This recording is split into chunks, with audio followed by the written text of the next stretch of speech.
Hey there! Is today your first time here? Or maybe your first time in a while? If so, maybe you're wondering exactly who we are and what this church is all about.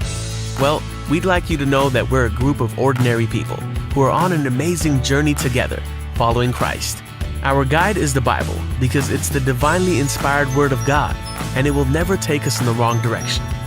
Along the way, we hope you'll see that we are welcoming and spiritually passionate, and that getting to know you is a big deal to us. We know that the road is rough sometimes, but we'll work really hard to bring you practical and relevant messages to equip and encourage you through life's ups and downs. We want you to know that we care about this community, and we believe that it's our job to make it a better place. So, no matter who you are or where you've been, we're glad you're here with us today, and we hope that you'll join us on our journey, following Christ and living out His plan for us. So, welcome to church.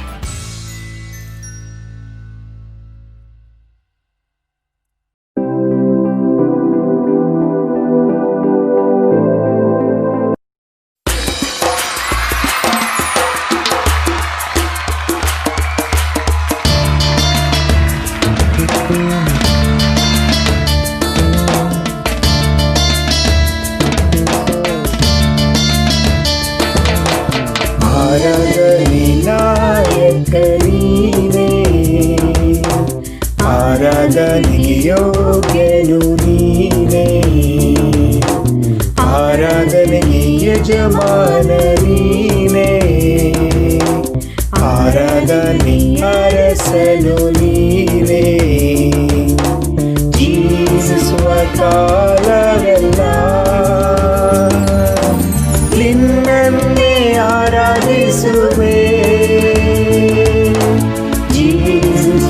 ಕಾಲವೆಲ್ಲ ನಿನ್ನನ್ನೇ ಆರಾಧಿಸುವೆ. ಆರಾಧನೆ ನಾಯಕ ನೀನೇ, ಆರಾಧನೆಗೆ ಯೋಗ್ಯನು ನೀನೇ.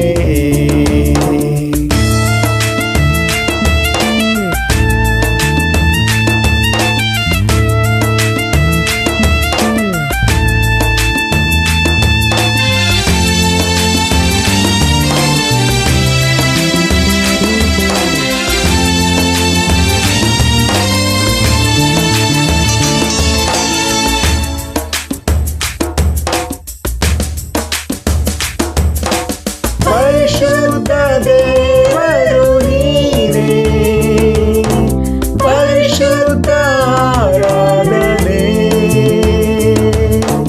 ಪರಲೋಕದ ತಂದೆ ನೀನೇ, ಮಹಿಮೆಯ ಆರಾಧನೆ.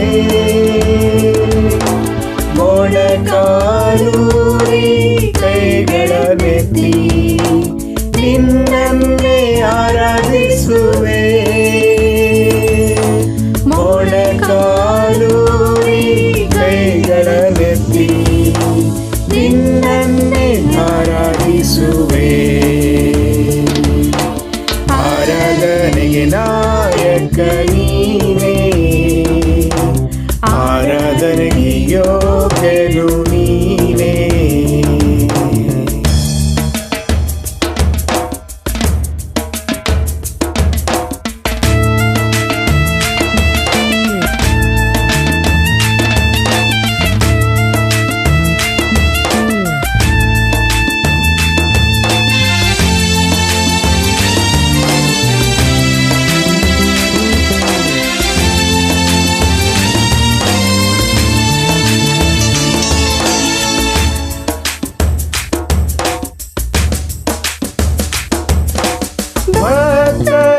ಆರಾಧನೆಗೆ ಯೋಗ್ಯನೇ, ಆರಾಧನೆ ಆರಾಧನೆ, ದೂತರು ಆರಾಧಿಸುವ ಕರ್ತನೇ, ಆರಾಧನೆ ಆರಾಧನೆ. ಧ್ವಜಪ್ರಾಯನೇ ನೀನು ನನ್ನ ಇನಿಯನೇ, ನಿನ್ನನ್ನೇ ಆರಾಧಿಸುವೆ. ಧ್ವಜಪ್ರಾಯನೇ ನೀನು ನನ್ನ ಇನಿಯನೇ, ನಿನ್ನನ್ನೇ ಆರಾಧಿಸುವೆ.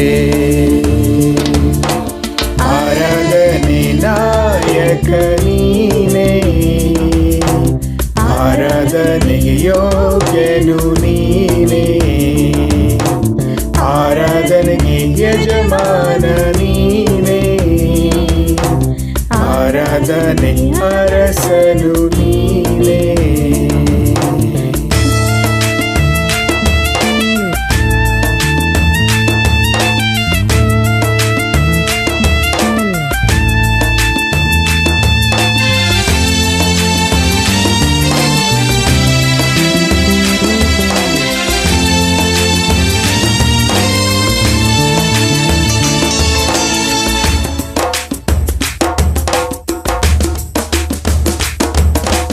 ನನಗಾಗಿ ಬಲಿಯಾದ ಯೇಸುವೆ, ದಿನವೆಲ್ಲ ಆರಾಧಿಸುವೆ.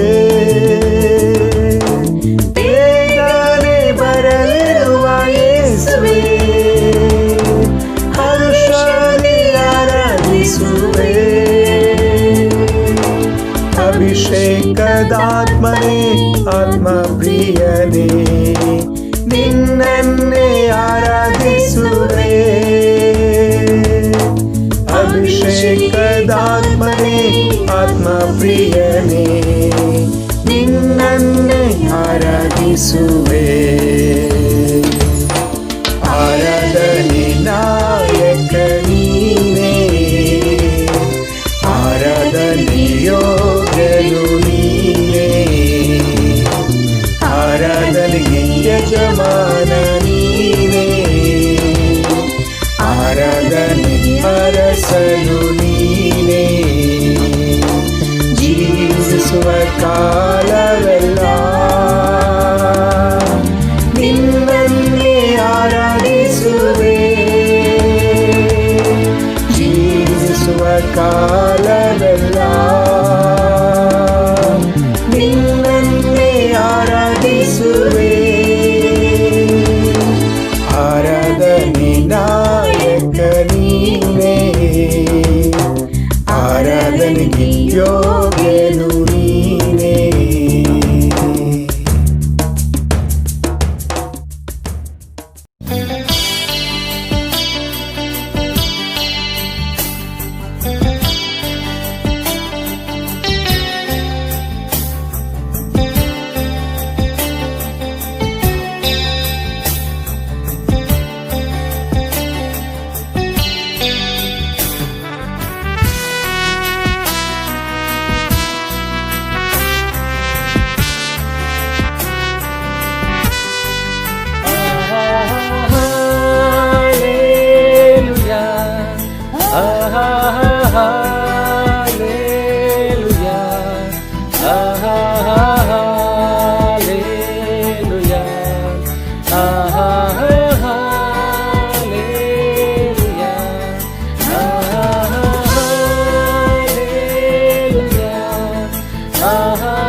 ಸೃಷ್ಟಿಯ ಕಾಯುವವ ನೀನೇ, ನನ್ನ ಹೃದಯದೊಳಿನ್ನನ್ನು ಸ್ತುತಿಸುವೆ, ಎಂದೆಂದೂ ಶಿರವಾಗಿ ನಂಬೆ. ಸರ್ವ ಸೃಷ್ಟಿಗೆ ಯಜಮಾನ ನೀನೇ, ಸರ್ವ ಸೃಷ್ಟಿಯ ಕಾಯುವವ ನೀನೇ, ನನ್ನ ಹೃದಯದೊಳಿನ್ನನ್ನು ಸ್ತುತಿಸುವೆ, ಎಂದೆಂದೂ ಶಿರವಾಗಿ ನಮಿತೆ. Hallelujah, hallelujah, hallelujah, hallelujah, hallelujah.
ವಿಶ್ವಾಸಿ ಎಂದೆಂದು ಸ್ಥಿರನು. ಭೂಮಿ ಆಕಾಶ ಅಳಿಯೋದರೇನು, ನಿಮ್ಮ ವಾಕ್ಯವು ಎಂದು ಅಳಿಯುವುದು. ಈ ಜೀವ ನಶಿಸಿ ಹೋದರೇನು, ವಿಶ್ವಾಸಿ ಎಂದೆಂದು ಸ್ಥಿರನು.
ಪ್ರೀತಿಯ ಸಹೋದರ ಸಹೋದರರೇ ಹಾಗೂ ಸ್ನೇಹಿತರೆ, ಬೆಳಗಿನ ನಮಸ್ಕಾರಗಳು ನಿಮ್ಮೆಲ್ಲರಿಗೂ. ಯೇಸುವಿನ ದಿವ್ಯ ನಾಮದಲ್ಲಿ ಹಾಗೂ ಈ ಒಂದು ಕನ್ನಡ ಆರಾಧನೆಗಾಗಿ ಭಾರತೀಯ ಕ್ರೈಸ್ತ ಸಭೆಯ ಪರವಾಗಿ ನಿಮ್ಮನ್ನು ಸುಸ್ವಾಗತವನ್ನು ಕೋರಿಕೊಳ್ಳುತ್ತೇನೆ. ದೇವರು ಇವತ್ತು ನಮ್ಮ ಜೀವನಗಳಲ್ಲಿ ಅತ್ಯಧಿಕವಾಗಿ ಆತನ ಒಂದು ಪ್ರೀತಿ ಕೃಪೆ ಇಟ್ಟು ನಮ್ಮನ್ನು ಆತನ ಆಶ್ರಯದಲ್ಲಿ ಕಾಪಾಡುತ್ತಿರುವುದು ಬಹಳ ಸಂತೋಷಕರವಾಗಿದೆ. ಆತನ ನಾಮ ಈ ಭೂಲೋಕದಲ್ಲಿ ಮಹತ್ವವುಳ್ಳದಾಗಿ ಆಗಿದೆ. ಅದಕ್ಕಾಗಿ ಆತನನ್ನು ನಾವು ಕೊಂಡಾಡೋಣ, ಆರಾಧಿಸೋಣ. ಈ ಒಂದು ಶುಭ ದಿನದ ನಮ್ಮ ಜೀವನದಲ್ಲಿ ಇನ್ನೊಂದು ಹೊಸ ದಿವಸವನ್ನು ಆಶೀರ್ವದಿಸಿದ್ದಾರೆ ದೇವರು. ಅದಕ್ಕಾಗಿ ನಾವು ಬಹು ಕೃತಜ್ಞತೆಯ ಉಳ್ಳವರಾಗಿ ನಾವು ಆತನನ್ನು ಆರಾಧಿಸೋಣ. ಈ ಸಮಯದಲ್ಲಿ ನಾವು ದೇವರ ವಾಕ್ಯದೊಂದಿಗೆ ನಾವು ಓದುತ್ತಾ ಆರಾಧಿಸೋಣ. ಕೀರ್ತನೆಗಳು 112ನೇ ಅಧ್ಯಾಯವನ್ನು 1-4 ನಾವು ಓದೋಣ. ಯೆಹೋವನಿಗೆ ಸ್ತೋತ್ರ. ಯಾವನು ಯೆಹೋವನಲ್ಲಿ ಭಯಭಕ್ತವುಳ್ಳನಾಗಿ ಆತನ ಆಜ್ಞೆಗಳಲ್ಲಿ ಅತ್ಯಾನಂದ ಪಡುವನೋ ಅವನೇ ಧನ್ಯನು. ಅವನ ಸಂತಾನವು ಭೂಲೋಕದಲ್ಲಿ ಬಲಿಷ್ಠವಾಗುವುದು, ನೀತಿವಂತನ ವಂಶವು ಶುಭ ಹೊಂದುವುದು. ಆತನ ಮನೆಯಲ್ಲಿ ಧನ್ಯೈಶ್ವರ್ಯಗಳಿರುವವು, ಅವನ ನೀತಿಯು ಸದಾಕಾಲವೂ ಫಲಿಸುತ್ತಿರುವುದು. ಯಥಾರ್ಥರಿಗೆ ಕತ್ತಲಲ್ಲಿಯೂ ಜ್ಯೋತಿ ಮೂಡುವುದು. ಯಾರು ಯೆಹೋವನ ಮೇಲೆ, ದೇವರ ಮೇಲೆ ನಂಬಿಕೆ ಇಟ್ಟಿದ್ದಾರೋ, ಆತನ ಆಜ್ಞೆಗಳನ್ನು ಕೈಕೊಂಡು ನಡೆಯುತ್ತಾರೋ ಅವರು ಧನ್ಯರು ಅಂತ ವಾಕ್ಯ ಹೇಳಲ್ಪಡುತ್ತೆ. ಈ ಭೂಲೋಕದಲ್ಲಿ ಬಲಿಷ್ಠ ಜನಾಂಗವಾಗಿ ಶಾಶ್ವತವಾಗಿ ಅವರು ನೆಲೆಗೊಳ್ಳುತ್ತಾರೆ ಅಂತ ವಾಕ್ಯ ಹೇಳಲ್ಪಡುತ್ತದೆ. ಆತನ ಮನೆಯಲ್ಲಿ ಧನ್ಯೈಶ್ವರ್ಯಗಳು ತುಂಬಿ ಇರುತ್ತವೆ ಅಂತ ವಾಕ್ಯ ಹೇಳಲ್ಪಡುತ್ತೆ. ನೀತಿವಂತನ ನೀತಿಯು ಸದಾಕಾಲವೂ ಫಲಿಸುತ್ತಿರುವುದು, ಯಥಾರ್ಥರಿಗೆ ಕತ್ತಲಲ್ಲಿಯೂ ಜ್ಯೋತಿ ಮೂಡುವುದು. ಖಂಡಿತವಾಗಲೂ ಸಹೋದರ ಸಹೋದರಿಯರೇ, ನಾವು ಇವತ್ತು ಯಥಾರ್ಥವುಳ್ಳವರಾಗಿ, ಆತನ ಮಕ್ಕಳಾಗಿ, ವಿಶ್ವಾಸಿಗಳಾಗಿ, ನಂಬಿಕಸ್ಥರಾಗಿ ಆತನನ್ನು ಆರಾಧಿಸೋಣ. ನಮ್ಮ ಏನೇ ಒಂದು ಚಿಂತೆ ಭಾರಗಳು ಇದ್ದರೂ ಕೂಡ, ಇಲ್ಲ ತಪ್ಪಿ ಹೋದಂಥ ಪಾಪಗಳು, ಕೆಟ್ಟ ವಿಷಯಗಳು ನಮ್ಮ ಜೀವನದಲ್ಲಿ ಇದ್ದರೂ ಕೂಡ ಅದನ್ನು ಪಕ್ಕಕ್ಕೆ ತೆಗೆದಿಟ್ಟು ನಾವು ಯಥಾರ್ಥವುಳ್ಳವರಾಗಿ ಬರೋಣ. ಶ್ವಾಸ ನಂಬಿಗಸ್ತರಾಗಿ ಆತನ ಮುಂದೆ ಬರೋಣ. ಇವತ್ತು ನಾವು ಮನಪೂರ್ವಕವಾಗಿ ಆತನನ್ನು ಆರಾಧಿಸ್ಕೊಳ್ಳೋಣ. ಇವತ್ತು ಪ್ರಿಯ ಸಹೋದರಾದಂಥ ಸಾಮುವೇಲ್ ಸಹೋದರರು ದೇವರ ವಾಕ್ಯವನ್ನು ಹೇಳಿಕೊಳ್ಳಲಿದ್ದಾರೆ. ನಮ್ಮ ಮನಸ್ಸನ್ನು ಅವರೇ ಆ ವಾಕ್ಯಗಳ ಕಡೆ ನಾವು ಕೊಟ್ಟು ಒಂದು ಸ್ವೀಕಾರ ಮಾಡಿ ನಮ್ಮ ಹೃದಯ ನಾವು ಅಳವಡಿಸ್ಕೊಳ್ಳೋಣ. ನಮ್ಮ ಜೀವನವನ್ನು ದೇವರು ಅದ್ಭುತವಾಗಿ ನಡೆಸುವವರಾಗಿದ್ದಾರೆ. ನಾವು ಪ್ರಾರ್ಥಿಸೋಣ. ಪರಲೋಕದ ಮಹಾಪರಿಶುದ್ಧರಾದ ದೇವರೇ, ಬಹಳ ಧನ್ಯವಾದಗಳು, ಸ್ತೋತ್ರಗಳು ಸ್ವಾಮಿ. ಈ ಒಂದು ಶುಭ ದಿನವನ್ನು ಸ್ವಾಮಿ ನಮಗೆ ಆಶೀರ್ವದಿಸಿ ನಿಮ್ಮನ್ನು ಆರಾಧಿಸುವುದಕ್ಕಾಗಿಯೇ, ಕೊಂಡಾಡುವುದಕ್ಕಾಗಿಯೇ ತಂದೆ ನಮ್ಮನ್ನು ಕರೆದಿದ್ದಕ್ಕಾಗಿ ಬಹಳ ಧನ್ಯವಾದಗಳು ಸ್ವಾಮಿ. ಖಂಡಿತವಾಗಲೂ ಸ್ವಾಮಿ, ನಿಮ್ಮ ಮೇಲೆ ಭಯಭಕ್ತಿ ಇಡುವುದು, ನಿಮ್ಮ ಆಜ್ಞೆಗಳನ್ನು ಕೈಕೊಳ್ಳುವುದು ಅವರು ಭಾಗ್ಯವಂತರು, ಧನ್ಯವಂತರಾಗಿದ್ದಾರೆ ಸ್ವಾಮಿ. ಈ ಲೋಕದಲ್ಲಿ ಸ್ವಾಮಿ, ಲೋಕದ ಮಾರ್ಗಗಳು, ದಾರಿಗಳು ಎಲ್ಲವೂ ತಪ್ಪಿ ಹೋಗುವಂಥದ್ದು ಸ್ವಾಮಿ. ಆದರೆ ನಿಮ್ಮ ಆಜ್ಞೆಗಳು, ನಿಮ್ಮ ದಾರಿಯು ನಮಗೆ ಬಹಳ ಉಪಯುಕ್ತವಾಗಿ ಸ್ವಾಮಿ, ನಮಗೆ ಸ್ವಾಮಿ ನೀರುವಂಥ ಸ್ಥಳಕ್ಕೆ ಕರೆದುಕೊಂಡು ಬರುವಂಥ ಒಂದು ಮಾರ್ಗಗಳಾಗಿವೆ ಸ್ವಾಮಿ. ದೇವರೇ, ನಿಮ್ಮ ಮಾರ್ಗಗಳು, ಆಜ್ಞೆಗಳು ಸತ್ಯಾನುಗುಣವಾಗಿ ಇವೆ ಸ್ವಾಮಿ, ಪರಿಶುದ್ಧವಾಗಿವೆ ಸ್ವಾಮಿ. ತಂದೆ, ಸಂತೋಷಕರವಾಗಿ, ಆನಂದಕರವಾಗಿ ಇರುವಂಥದ್ದು ಸ್ವಾಮಿ. ನಿಜವಾಗಲೂ ದೇವರೇ, ನಮಗೆ ಇವತ್ತು ಸ್ವಾಮಿ ನಾವು ಸಂತೋಷವಾಗಿ, ಆನಂದವಾಗಿ ಜೀವನ ಮಾಡ್ತಾ ಇದ್ದೀವಿ ಅಂದರೆ ನಿಮ್ಮ ವಾಕ್ಯಗಳೇ ಸ್ವಾಮಿ. ನಿಮ್ಮ ಅನುಭವ, ನಿಮ್ಮ ಒಂದು ಆಜ್ಞೆಗಳನ್ನು ಕೈಕೊಂಡಿರುವುದಕ್ಕಾಗಿ ಸ್ವಾಮಿ, ನಮ್ಮ ಅನುಭವಗಳಲ್ಲಿ ನಿಮ್ಮ ಒಂದು ಜೀವನವನ್ನು ಅಳವಡಿಸ್ಕೊಂಡಿದ್ದಕ್ಕಾಗಿ ಸ್ವಾಮಿ. ದೇವರೇ, ನಿಮ್ಮ ಮಗನನ್ನು ಈ ಲೋಕಕ್ಕೆ ಕಳಿಸಿಕೊಟ್ಟಿದ್ದಕ್ಕಾಗಿ ಸ್ವಾಮಿ. ಆತನು ನಮ್ಮೆಲ್ಲ ಪಾಪಗಳಿಗೋಸ್ಕರ ಸ್ವಾಮಿ ಸತ್ತು ಸ್ವಾಮಿ ನಮ್ಮ ಪಾಪಗಳನ್ನು ಪರಿಹರಿಸಿಬಿಟ್ಟಿದ್ದಕ್ಕಾಗಿ ಸ್ವಾಮಿ. ಪುನಃ ದೇವರೇ, ಒಂದು ಹೊಸ ಜೀವನವನ್ನು ನಮಗೆ ಕೊಟ್ಟಿದ್ದಕ್ಕಾಗಿ ನಾವು ಸಮಾಧಾನದಿಂದ, ಸಂತೋಷದಿಂದ ಜೀವಿಸ್ತಿದ್ದೇವೆ ಸ್ವಾಮಿ. ಬಹಳ ನಿಮಗೆ ಕೃತಜ್ಞತೆ ಸಲ್ಲಿಸುತ್ತೇವೆ ಸ್ವಾಮಿ. ದೇವರೇ, ಇವತ್ತಿನ ಒಂದು ಆರಾಧನೆಯನ್ನು ಮುಟ್ಟಿ ಆಶೀರ್ವದಿಸಿ ಸ್ವಾಮಿ. ದೇವರೇ, ಇವತ್ತು ದೇವರೇ, ನಿಮ್ಮ ವಾಕ್ಯವನ್ನು ಹೇಳಿಕೊಡುವ ಸಹೋದರರನ್ನು ಮುಟ್ಟಿ ಆಶೀರ್ವದಿಸುತ್ತಂದೆ. ನೀವು ಅವ್ರ ಜೊತೆಯಲ್ಲಿ ಇದ್ದುಕೊಂಡು ಸ್ವಾಮಿ ಎಲ್ಲ ವಿಷಯಗಳನ್ನು ನೀವು ಮಾತಾಡಿ ಸ್ವಾಮಿ. ನಮಗೆ ಬೇಕಾದಂಥದ್ದನ್ನು ಎಲ್ಲ ವಿಷಯಗಳು ಸ್ವಾಮಿ ನಮಗೆ ಕೊಟ್ಟು ನಮಗೆ ಕಳಿಸ್ಕೊಡಿ ಸ್ವಾಮಿ. ಈ ದಿನವನ್ನು ಸ್ವಾಮಿ ನಿಮ್ಮ ಕೈಲಿ ಒಪ್ಪಿಸ್ತೇವೆ. ಈ ಒಂದು ಆರಾಧನೆಯ ಸ್ವಾಮಿ ಎಲ್ಲವೂ ನಿಮಗಾಗಿರಲಿ ಅಂತ ನಾವು ಪ್ರಾರ್ಥಿಸಿಕೊಳ್ಳುತ್ತಾ ಈ ಒಂದು ಸಣ್ಣ ಪ್ರಾರ್ಥನೆಯನ್ನು ನಿಮ್ಮ ಒಬ್ಬನೇ ಮಗನಾದ ಯೇಸು ಕ್ರಿಸ್ತ ನಾಮದಲ್ಲಿ ಬೇಡಿಕೊಳ್ಳುತ್ತೇನೆ ತಂದೆ. ಆಮೇನ್.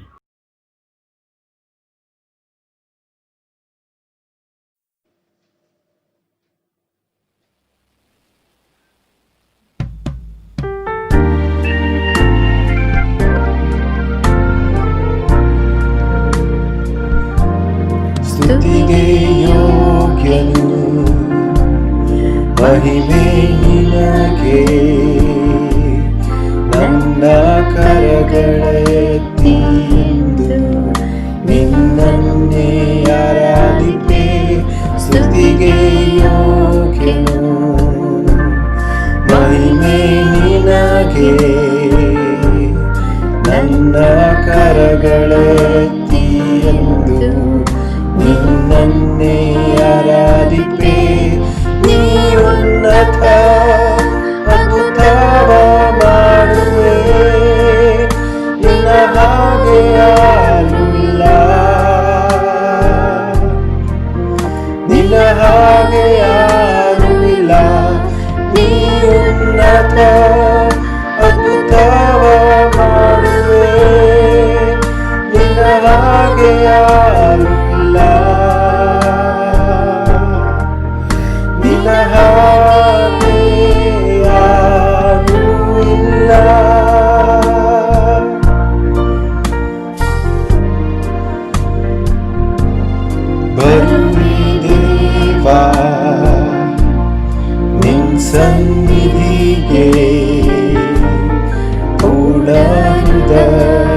ಹೃದಯದೊಂದಿಗೆ ನಿನ್ನನ್ನೇ ಆರಾಧಿಪೆ ಬರುವೆ ದೇವಾ ನಿನ್ ಸನ್ನಿಧಿಗೆ ಪೂರ್ಣ ಹೃದಯದೊಂದಿಗೆ ನಿನ್ನನ್ನೇ ಆರಾಧಿಪೆ ನೀ ಉನ್ನತ ಅದ್ಭುತವ ಮಾಡುವೆ ನಿನ್ನ ಹಾಗೆ ಯಾರೂ ಇಲ್ಲ ನಿನ್ನ ಹಾಗೆ ಯಾರೂ ಇಲ್ಲ ನೀ ಉನ್ನತ ಅದ್ಭುತವ ಮಾಡುವೆ ನಿನ್ನ ಹಾಗೆ ಯಾರೂ ಇಲ್ಲ ನಿನ್ನ ಹಾಗೆ ಯಾರೂ ಇಲ್ಲ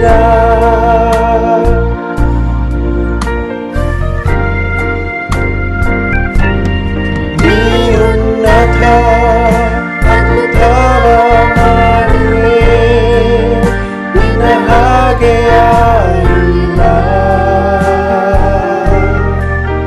ನಿನ್ನ ಹಾಗೆ ಯಾರೂ ಇಲ್ಲ ನೀ ಉನ್ನತ ಅದ್ಭುತವ ಮಾಡುವೆ ನಿನ್ನ ಹಾಗೆ ಯಾರೂ ಇಲ್ಲ ನಿನ್ನ ಹಾಗೆ ಯಾರೂ ಇಲ್ಲ ನೀ ಉನ್ನತ ಅದ್ಭುತವ ಮಾಡುವೆ ನಿನ್ನ ಹಾಗೆ ಯಾರೂ ಇಲ್ಲ ನಿನ್ನ ಹಾಗೆ ಯಾರೂ ಇಲ್ಲ ನೀ ಉನ್ನತ ಅದ್ಭುತವ ಮಾಡುವೆ ನಿನ್ನ ಹಾಗೆ ಯಾರೂ ಇಲ್ಲ ನಿನ್ನ ಹಾಗೆ ಯಾರೂ ಇಲ್ಲ ನಿನ್ನ ಹಾಗೆ ಯಾರೂ ಇಲ್ಲ ನಿನ್ನ ಹಾಗೆ ಯಾರೂ ಇಲ್ಲ ನಿನ್ನ ಹಾಗೆ ಯಾರೂ ಇಲ್ಲ.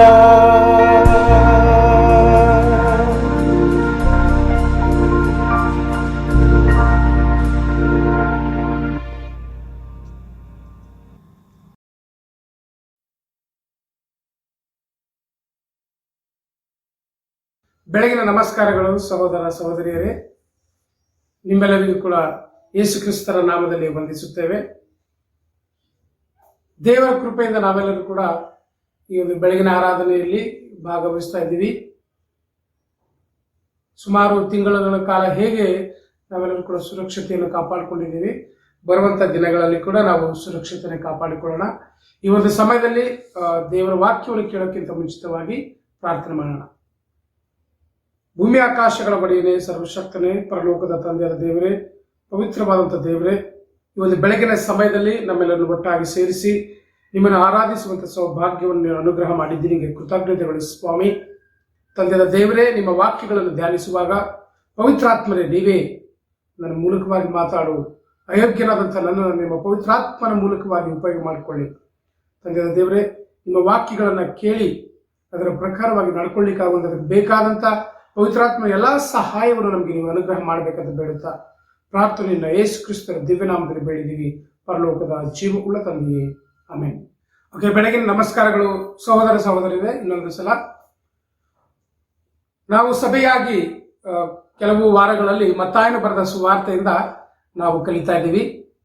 ಕಳೆದ ವಾರದಲ್ಲಿ ಸಹೋದರರು, ನಮಗೆ ವಿನ್ಸೆಂಟ್ ಸಹೋದರರು ಬಹಳ ಉತ್ತಮವಾದಂಥ ರೀತಿಯಲ್ಲಿ ದೇವರ ವಾಕ್ಯವನ್ನು ನಮಗೆ ಕಲಿಸಿಕೊಟ್ಟಿದ್ದಾರೆ. ದೇವರು ತನ್ನ ಸಾಮ್ರಾಜ್ಯವನ್ನ, ದೇವರ ರಾಜ್ಯವನ್ನ ಈ ಲೋಕದಲ್ಲಿ, ಈ ಭೂಲೋಕದಲ್ಲಿ ಸ್ಥಾಪಿಸುವಾಗ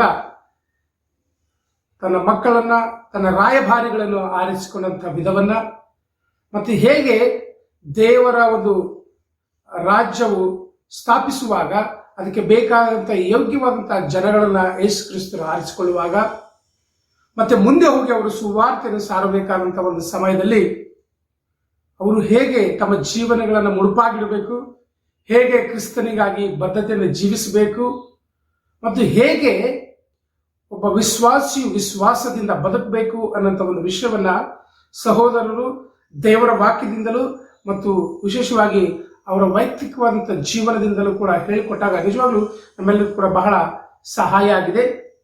ಇಂದು ನಾವೆಲ್ಲರೂ ಕೂಡ ಸತ್ಯವೇದದ ಭಾಗದಿಂದ ಮತ್ತಾಯನ ಬರೆದ ಸುವಾರ್ತೆ 13ನೇ ಅಧ್ಯಾಯದಿಂದ ಇಂದು ನಾವು ಕಲಿಯೋಣ. ಇಂದಿನ ಸಂದೇಶದ ಶೀರ್ಷಿಕೆ ದೇವರ ರಾಜ್ಯದ ಒಂದು ಪರಿಪೂರ್ಣತೆ. ದೇವರು ತನ್ನ ರಾಜ್ಯವನ್ನ, ತನ್ನ ಸಾಮ್ರಾಜ್ಯವನ್ನ, ಆ ಪರಲೋಕ ರಾಜ್ಯವನ್ನ ಹೇಗೆ ಒಂದು ಪರಿಪೂರ್ಣವಾಗಿರ್ಲಿಕ್ಕೆ ಸಾಧ್ಯ ಇದೆ, ಅದನ್ನು ಹುಡುಕುವಂಥವರು ಅಥವಾ ಅದನ್ನು ಅಂಗೀಕಾರ ಮಾಡುವಂಥವರು ನಾವೇನೆಲ್ಲ ಪ್ರಯಾಸಗಳು ಪಡಬೇಕು ಅನ್ನೋಂಥ ಒಂದು ವಿಷಯದಲ್ಲಿ ಯೇಸು ಕ್ರಿಸ್ತರು ತನ್ನ ಶಿಷ್ಯರಿಗೆ ಸಾಮ್ಯ ರೂಪವಾಗಿ ಹೇಳುವಂಥದ್ದನ್ನ ಈ ಅಧ್ಯಾಯದಲ್ಲಿ ನಾವು ಕಲಿಯೋಣ. ಓಕೆ, ಈ ಒಂದು ಸಮಯದಲ್ಲಿ ನಾವು ಮತ್ತಾಯನ ಬರೆದ ಸುವಾರ್ತೆ 13ನೇ ಅಧ್ಯಾಯ ವಚನ 1ರಿಂದ 3ನೇ ವಚನದವರೆಗೂ ನಾನು ನಿಮಗೋಸ್ಕರವಾಗಿ ಓದ್ತೀನಿ. ಆ ದಿವಸಗಳಲ್ಲಿ ಯೇಸು ಮನೆಯಿಂದ ಹೊರಟು ಸಮುದ್ರ ದಡದಲ್ಲಿ ಕೂತುಕೊಂಡನು.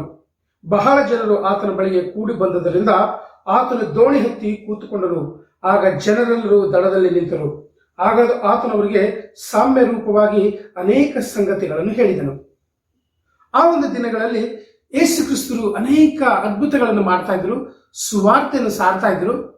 ಅಂತ ಒಂದು ಸಮಯದಲ್ಲಿ ಆ ಒಂದು ದಿವಸ ಯೇಸು ಕ್ರಿಸ್ತರು ಮನೆಯಿಂದ ಹೊರಟ ತಕ್ಷಣ ಅನೇಕ ಜನಗಳು ಆತನ ಹಿಂದೆ ಬಂದರು. ಇಲ್ಲಿ ಬರೆಯುವಂತ ಸಮಯದಲ್ಲಿ ಹೇಳ್ತಾ ಇದ್ದಾರೆ, ಆತನು ಸಮುದ್ರದ ದಡದಲ್ಲಿ ಹೋದನು, ಆತನು ದೋಣಿ ಹತ್ತಿ ಕುತ್ಕೊಂಡನು, ಜನಗಳೆಲ್ಲ ನಿಂತ್ಕೊಂಡಿದ್ರು ಅಂತೇಳಿ. ಅಂದ್ರೆ ಯಾರಾದರೂ ದೇವರ ವಾಕ್ಯ ಕೇಳುವಂಥವ್ರು ನಿಂತ್ಕೊಂಡಾಗ ನಿದ್ದೆ ಮಾಡೋದು ಬಹಳ ಕಡಿಮೆ. ಮೇ ಬಿ ಯೇಸು ಕ್ರಿಸ್ತರು ಈ ಟ್ರಿಕ್ಸ್ ಅನ್ನು ಯೂಸ್ ಮಾಡಿದ್ದಾರೆ ಗೊತ್ತಿಲ್ಲ. ಕುತ್ಕೊಂಡಾಗ ನಿದ್ದೆ ಬರುವಂಥದ್ದು ಸಾಮಾನ್ಯ. ಆದ್ರೆ ಯೇಸು ಕ್ರಿಸ್ತರು ಕುತ್ಕೊಂಡು ಕೇಳುವಂಥವರೆಲ್ಲರೂ ಕೂಡ ಬಹಳ ಆಸಕ್ತರಾಗಿದ್ದು ಯೇಸು ಕ್ರಿಸ್ತರು ಹೇಳುವಂತಹ ಬೋಧನೆಗೆ ಕಿವಿ ಕೊಡ್ತಾ ಇದ್ರು.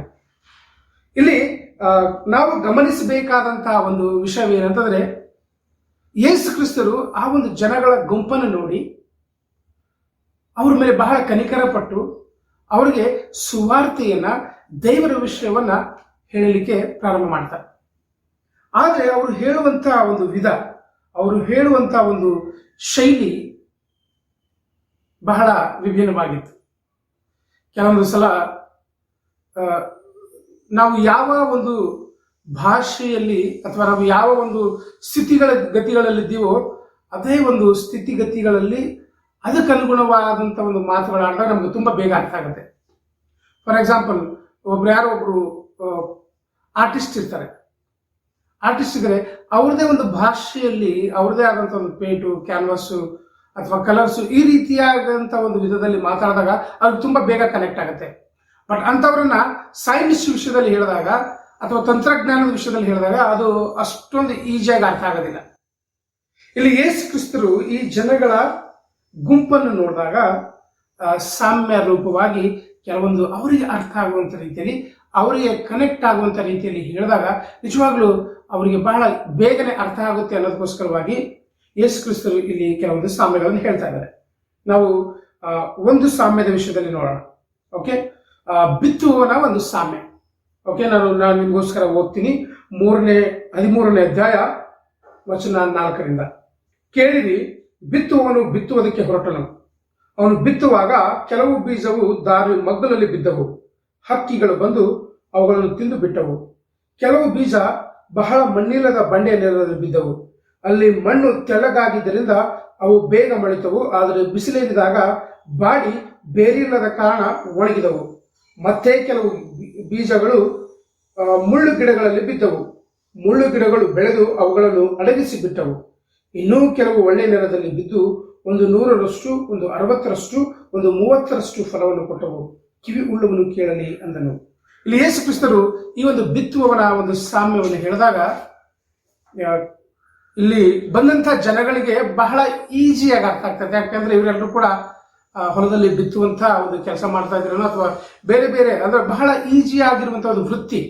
ಆ ಒಂದು ಕಾಲದಲ್ಲಿ ಅಲ್ಲಿ ಕೂಡಿ ಬಂದಂತ ಎಲ್ಲಾ ಜನಗಳು ಕೂಡ ಬಹಳ ತಂತ್ರಜ್ಞಾನದಲ್ಲಿ ಪರಿಣಿತರು ಅಥವಾ ಬಹಳ ದೊಡ್ಡ ದೊಡ್ಡ ಬಿಸ್ನೆಸ್ ಮ್ಯಾನ್ಗಳು ಇದ್ದಾರಂತ ಇಲ್ಲ, ಅವರೆಲ್ಲರೂ ಕೂಡ ಸಾಧಾರಣವಾದಂತ ಒಂದು ಜನಗಳಾಗಿದ್ರು. ಈ ಒಂದು ಜನಗಳಿಗೆ ಅರ್ಥ ಆಗುವಂತ ರೀತಿಯಲ್ಲಿ ಯೇಸು ಕ್ರಿಸ್ತರು ಈ ಒಂದು ಸಾಮ್ಯವನ್ನು ಅವರಿಗೆ ಹೇಳ್ತಾ ಇದ್ದಾನೆ. ಏನಂತ, ಒಂದು ಬಿತ್ತುವವನು ಬಿತ್ತಲಿಕ್ಕೆ ಹೋಗ್ತಾ ಇದ್ದಾನೆ. ಬಿತ್ತುವಂತ ಸಮಯದಲ್ಲಿ ಇಲ್ಲಿ ಮೊದಲನೇ ಬೀಜವು ದಾರಿಯ ಮಗ್ಗಲಲ್ಲಿ ಬಿತ್ತು, ಎರಡನೇ ಬೀಜ ಬಂಡೆ ನೆಲದಲ್ಲಿ ಬಿತ್ತು, ಮೂರನೇ ಬೀಜ ಮುಳ್ಳು ಗಿಡಗಳ ಮಧ್ಯದಲ್ಲಿ ಬಿತ್ತು, ನಾಲ್ಕನೇ ಬೀಜ ಒಳ್ಳೆಯ ಫಲದಲ್ಲಿ ಬಿತ್ತು, ಅದು ಒಳ್ಳೆಯ ಭೂಮಿಯಲ್ಲಿ ಬಿತ್ತು ಎಂಬುದಾಗಿ ಹೇಳ್ತಾ ಇದ್ದಾರೆ. ಇಲ್ಲಿ ವಿಧ ವಿಧವಾದಂಥ ಮಣ್ಣುಗಳ ವಿಷಯದಲ್ಲಿ ಯೇಸು ಕ್ರಿಸ್ತರು ಇಲ್ಲಿ ಹೇಳ್ತಾ ಇದ್ದಾರೆ. ಈ ಒಂದು 4 ವಿಧವಾದಂಥ ಒಂದು ಫಲವತ್ತತೆ ಅಥವಾ ಮಣ್ಣನ್ನ ಯೇಸು ಕ್ರಿಸ್ತರು ಚೂಸ್ ಮಾಡ್ಕೊಂಡಿದ್ದಾರೆ. ದಾರಿ ಮಗ್ಗಲಲ್ಲಿ ಕೂಡ ಮಣ್ಣಿದೆ, ಆದರೆ ಅದೇನಾಗ್ತದೆ ಅದಕ್ಕೆ ಮುಂದೆ ಎಕ್ಸ್ಪ್ಲೇನ್ ಮಾಡ್ತಾ ಇದ್ದಾರೆ. ಇದೆಲ್ಲ ಹೇಳಿದ್ಮೇಲೆ ಅಲ್ಲಿ ಶಿಷ್ಯರು ಕೇಳ್ತಾ ಇದ್ದಾರೆ, ಸ್ವಾಮಿ ಯಾಕೆ ನಮಗೆ ಈ ರೀತಿಯಾಗಿ ಸಾಮ್ಯ ರೂಪವಾಗಿ ನಮಗೆ ಈ ಕಥೆಗಳನ್ನು ಹೇಳ್ತಾ ಇದೆ, ಯಾಕೆ ನಮಗೆ ದೇವರ ವಾಕ್ಯವನ್ನ ಈ ರೀತಿಯಾಗಿ ಹೇಳ್ತಾ ಇದೆ ಅಂತ ಹೇಳಿ.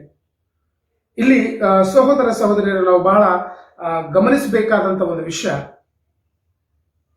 ದೇವರ ವಾಕ್ಯವನ್ನು ಅನೇಕ ಸಮಯಗಳಲ್ಲಿ ನಾವು ತಗೊಳ್ತೀವಿ, ಬಹಳ ಅದನ್ನು ಸ್ವೀಕಾರ ಮಾಡ್ತೀವಿ, ಆದರೆ ತಕ್ಷಣಕ್ಕೆ ಅದನ್ನು ನಾವು ಮರ್ತು ಹೋಗ್ತೀವಿ. ಕೆಲವರು ನಮಗೆ ದೇವ್ರ ವಿಷಯ ಹೇಳ್ಕೊಟ್ಟಾಗ ನಮ್ಗೆ ಬಹಳ ಸಂತೋಷ ಆಗುತ್ತೆ, ಆದರೆ ಆ ಸ್ಥಳವನ್ನು ಬಿಟ್ಟು ಹೋದ ತಕ್ಷಣವೇ ಆ ವಾಕ್ಯವು ಕೂಡ ಅಲ್ಲೇ ನಾವು ಬಿಟ್ಟು ಹೋಗ್ತೀವಿ.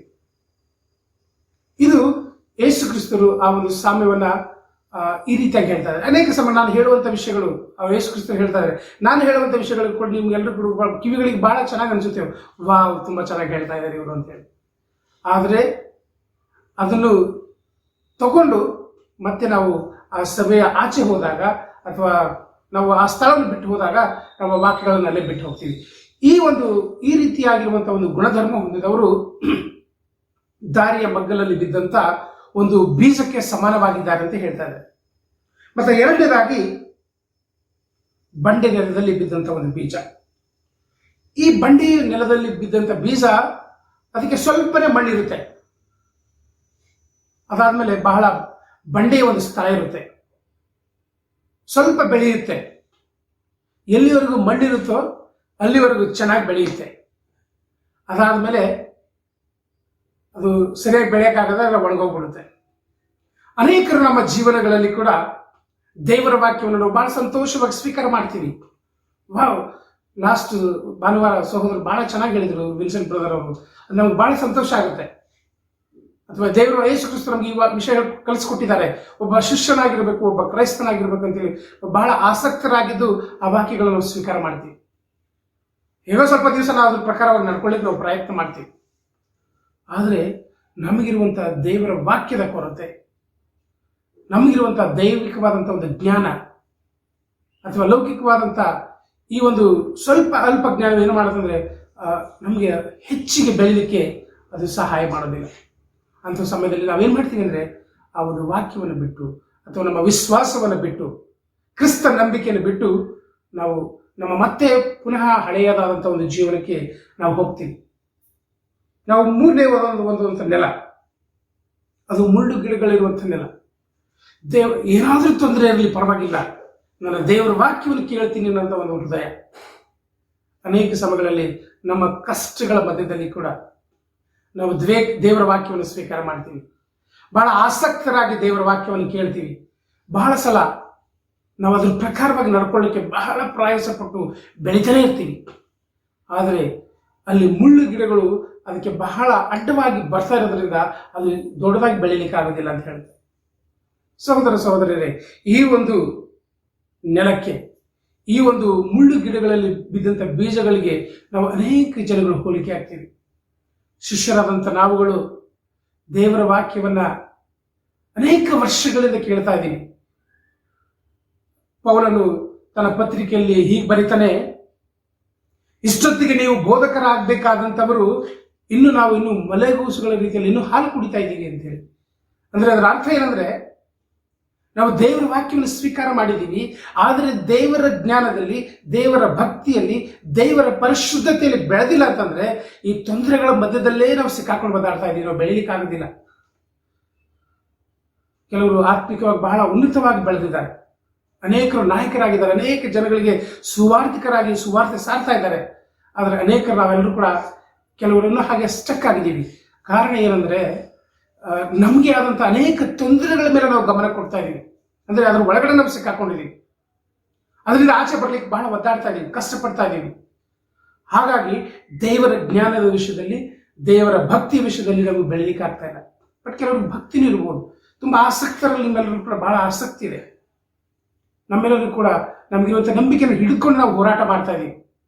ಸಹೋದರ ಸಹೋದರಿಯರೇ, ಆ 3ನೇ ಬೀಜವು ಆ ಮುಳ್ಳು ಗಿಡಗಳಲ್ಲಿ ಬೆಳೆದಂಥ ಒಂದು ಸಸಿಗೆ ಹೋಲಿಕೆಯಾಗಿದೆ. ಅನೇಕ ನಮ್ಮ ಜೀವನಗಳು ಕೂಡ ಹಾಗೆ ಇದೆ. ನಾವೆಲ್ಲರೂ ಕೂಡ ಈ ಒಂದು ವಿಷಯದಲ್ಲಿ ಹೆಚ್ಚಿನ ಗಮನವನ್ನು ಕೊಡಬೇಕು. ನಾವು ಬಂಡೆ ನೆಲದಲ್ಲಿ ಬಿದ್ದಂಥ ಬೀಜವಾಗಿರ್ತಾ ಇದ್ದೀವ, ಅಥವಾ ದಾರಿ ಮಗ್ಗಲಲ್ಲಿದ್ದಂಥ ಒಂದು ಬೀಜವಾಗಿದ್ದೀವ, ಅಥವಾ ಮುಳ್ಳು ಗಿಡಗಳಲ್ಲಿ ಬಿದ್ದಂಥ ಒಂದು ಬೀಜವಾಗಿದ್ದೀವ. 4ನೇದಾಗಿ ಒಳ್ಳೆ ಫಲವತ್ತಾದಂಥ ಒಂದು ಭೂಮಿಯಲ್ಲಿ ಬಿದ್ದಂಥ ಒಂದು ಬೀಜ. ಆ ಒಂದು ಬೀಜವು ಫಲವತ್ತತೆಯಿಂದ ಕೂಡಿದಂಥ ಆ ಭೂಮಿಯಲ್ಲಿ ಬಿದ್ದು 10ರಷ್ಟು, 30ರಷ್ಟು, 60ರಷ್ಟು, 100ರಷ್ಟು ಫಲ ಕೊಟ್ಟು ಅನೇಕರಿಗೆ ಒಂದು ಆಶ್ರಯವಾಯಿತು. ಅದು ಬಹಳ ಒಂದು ಫಲ ಕೊಡುವಂಥ ಒಂದು ಬೀಜವಾಗಿ, ಒಂದು ಸಸಿಯಾಗಿ, ಒಂದು ಮರವಾಗಿ ಅನೇಕರಿಗೆ ಉಪಯೋಗವಾಯಿತು ಎಂಬುದಾಗಿ ಈ ಒಂದು ವಾಕ್ಯದಲ್ಲಿ ನಾವು ನೋಡ್ತೀವಿ. ದೇವರ ರಾಜ್ಯವು, ದೇವರ ವಾಕ್ಯವು ಅದೇ ರೀತಿಯಾಗಿದೆ. ಸಹೋದರ ಸಹೋದರಿಯರೇ, ನಮ್ಮೆಲ್ಲರ ಒಂದು ಪ್ರಯತ್ನಗಳು, ನಮ್ಮೆಲ್ಲರ ಒಂದು ಆಸಕ್ತಿಯು, ನಮ್ಮೆಲ್ಲರ ಒಂದು ಪರಿಶ್ರಮವು ಯಾವಾಗಲೂ ಕೂಡ ದೇವರ ವಾಕ್ಯವನ್ನು ಪರಿಶುದ್ಧವಾದಂಥ ಒಂದು ಹೃದಯದಿಂದ ಸ್ವೀಕಾರ ಮಾಡಿಕೊಂಡು ಅದರಲ್ಲಿ ನಾವು ಬೆಳೀಲಿಕ್ಕೆ ನಮ್ಮ 100% ಒಂದು ಪ್ರಯತ್ನಗಳಲ್ಲಿ ನಾವೆಲ್ಲರೂ ಕೂಡ ಬೆಳಿಬೇಕಾಗಿದೆ. ಇದು ದೇವರ ರಾಜ್ಯವು, ದೇವರ ಒಂದು ವಿಷಯವು ದೇವರು ನಮ್ಮೆಲ್ಲರಿಂದ ಕೂಡ ಎದುರು ನೋಡ್ತಾ ಇದ್ದಾರೆ. ನನ್ನ ಮಕ್ಕಳು ಪ್ರತಿಯೊಬ್ಬರು ಕೂಡ ನನ್ನಲ್ಲಿ ಬೆಳಿಬೇಕು. 30ರಷ್ಟು, 40ರಷ್ಟು, 60ರಷ್ಟು, 100ರಷ್ಟು ಫಲ ಕೊಟ್ಟವರಾಗಿರ್ಬೇಕು. ಇವರೆಲ್ಲರೂ ಕೂಡ ನನ್ನ ರಾಜ್ಯದಲ್ಲಿ, ನನ್ನ ಒಂದು ಸಾಮ್ರಾಜ್ಯದಲ್ಲಿ, ದೇವರ ಒಂದು ಸಾಮ್ರಾಜ್ಯದ ಪರಿಪೂರ್ಣತೆಯಲ್ಲಿ ಇವರೆಲ್ಲರೂ ಕೂಡ ಭಾಗಿಗಳಾಗಿರಬೇಕು ಅನ್ನಂಥದ್ದು ಒಂದು ದೇವರ ಚಿತ್ತವಾಗಿದೆ. ದೇವರ ವಾಕ್ಯವನ್ನ ಅನೇಕ ಸಮಯಗಳಲ್ಲಿ ನಾವು ಮರ್ತು ಹೋಗ್ತೀವಿ. ಅನೇಕ ಸಮಯಗಳಲ್ಲಿ ಈ ವಿಷಯವನ್ನು ನಾವು ಗಮನಕ್ಕೆ ತೆಗೆದುಕೊಳ್ಳೋದಿಲ್ಲ.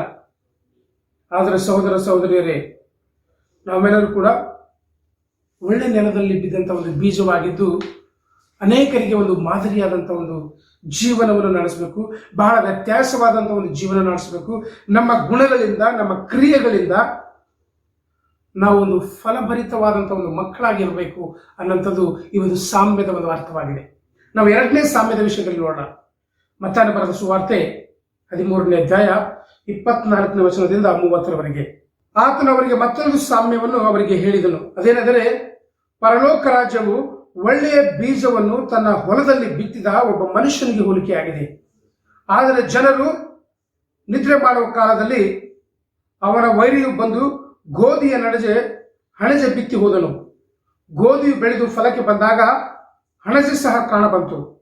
ಆಗ ಯಜಮಾನನು ಆಳುಗಳು ಅವನ ಬಳಿಗೆ ಬಂದು, ಅಯ್ಯ, ನೀನು ನಿನ್ನ ಹೊಲದಲ್ಲಿ ಒಳ್ಳೆ ಬೀಜಗಳನ್ನು ಬಿತ್ತಿದೆಯಲ್ಲ, ಹಣಜೆಯಲ್ಲಿಂದ ಬಂತು ಎಂದು ಕೇಳಲು ಅವನು, ಇದು ವೈರಿಯು ಮಾಡಿದ ಒಂದು ಕೆಲಸ ಅನ್ನಲಾಗಿ ಅವುಗಳ ಆಳುಗಳು ಅವನನ್ನು, ಹಾಗಾದರೆ ನಾವು ಅದನ್ನು ಆರಿಸಿ ತೆಗೆಯೋಣ ಎಂದು ಕೇಳಲು ಅವನು ಅಂದದ್ದು, ಬೇಡ, ಹಣಜೆಯು ಆರಿಸಿ ತೆಗೆಯುವಾಗ ಅದರ ಸಂಗಡ ಗೋಧಿಯನ್ನೆಲ್ಲ ಕಿತ್ತು ಸುಗ್ಗಿ ಕಾಲದ ತನಕ 2 ಕೂಡ ಬೆಳೆಯಲಿ.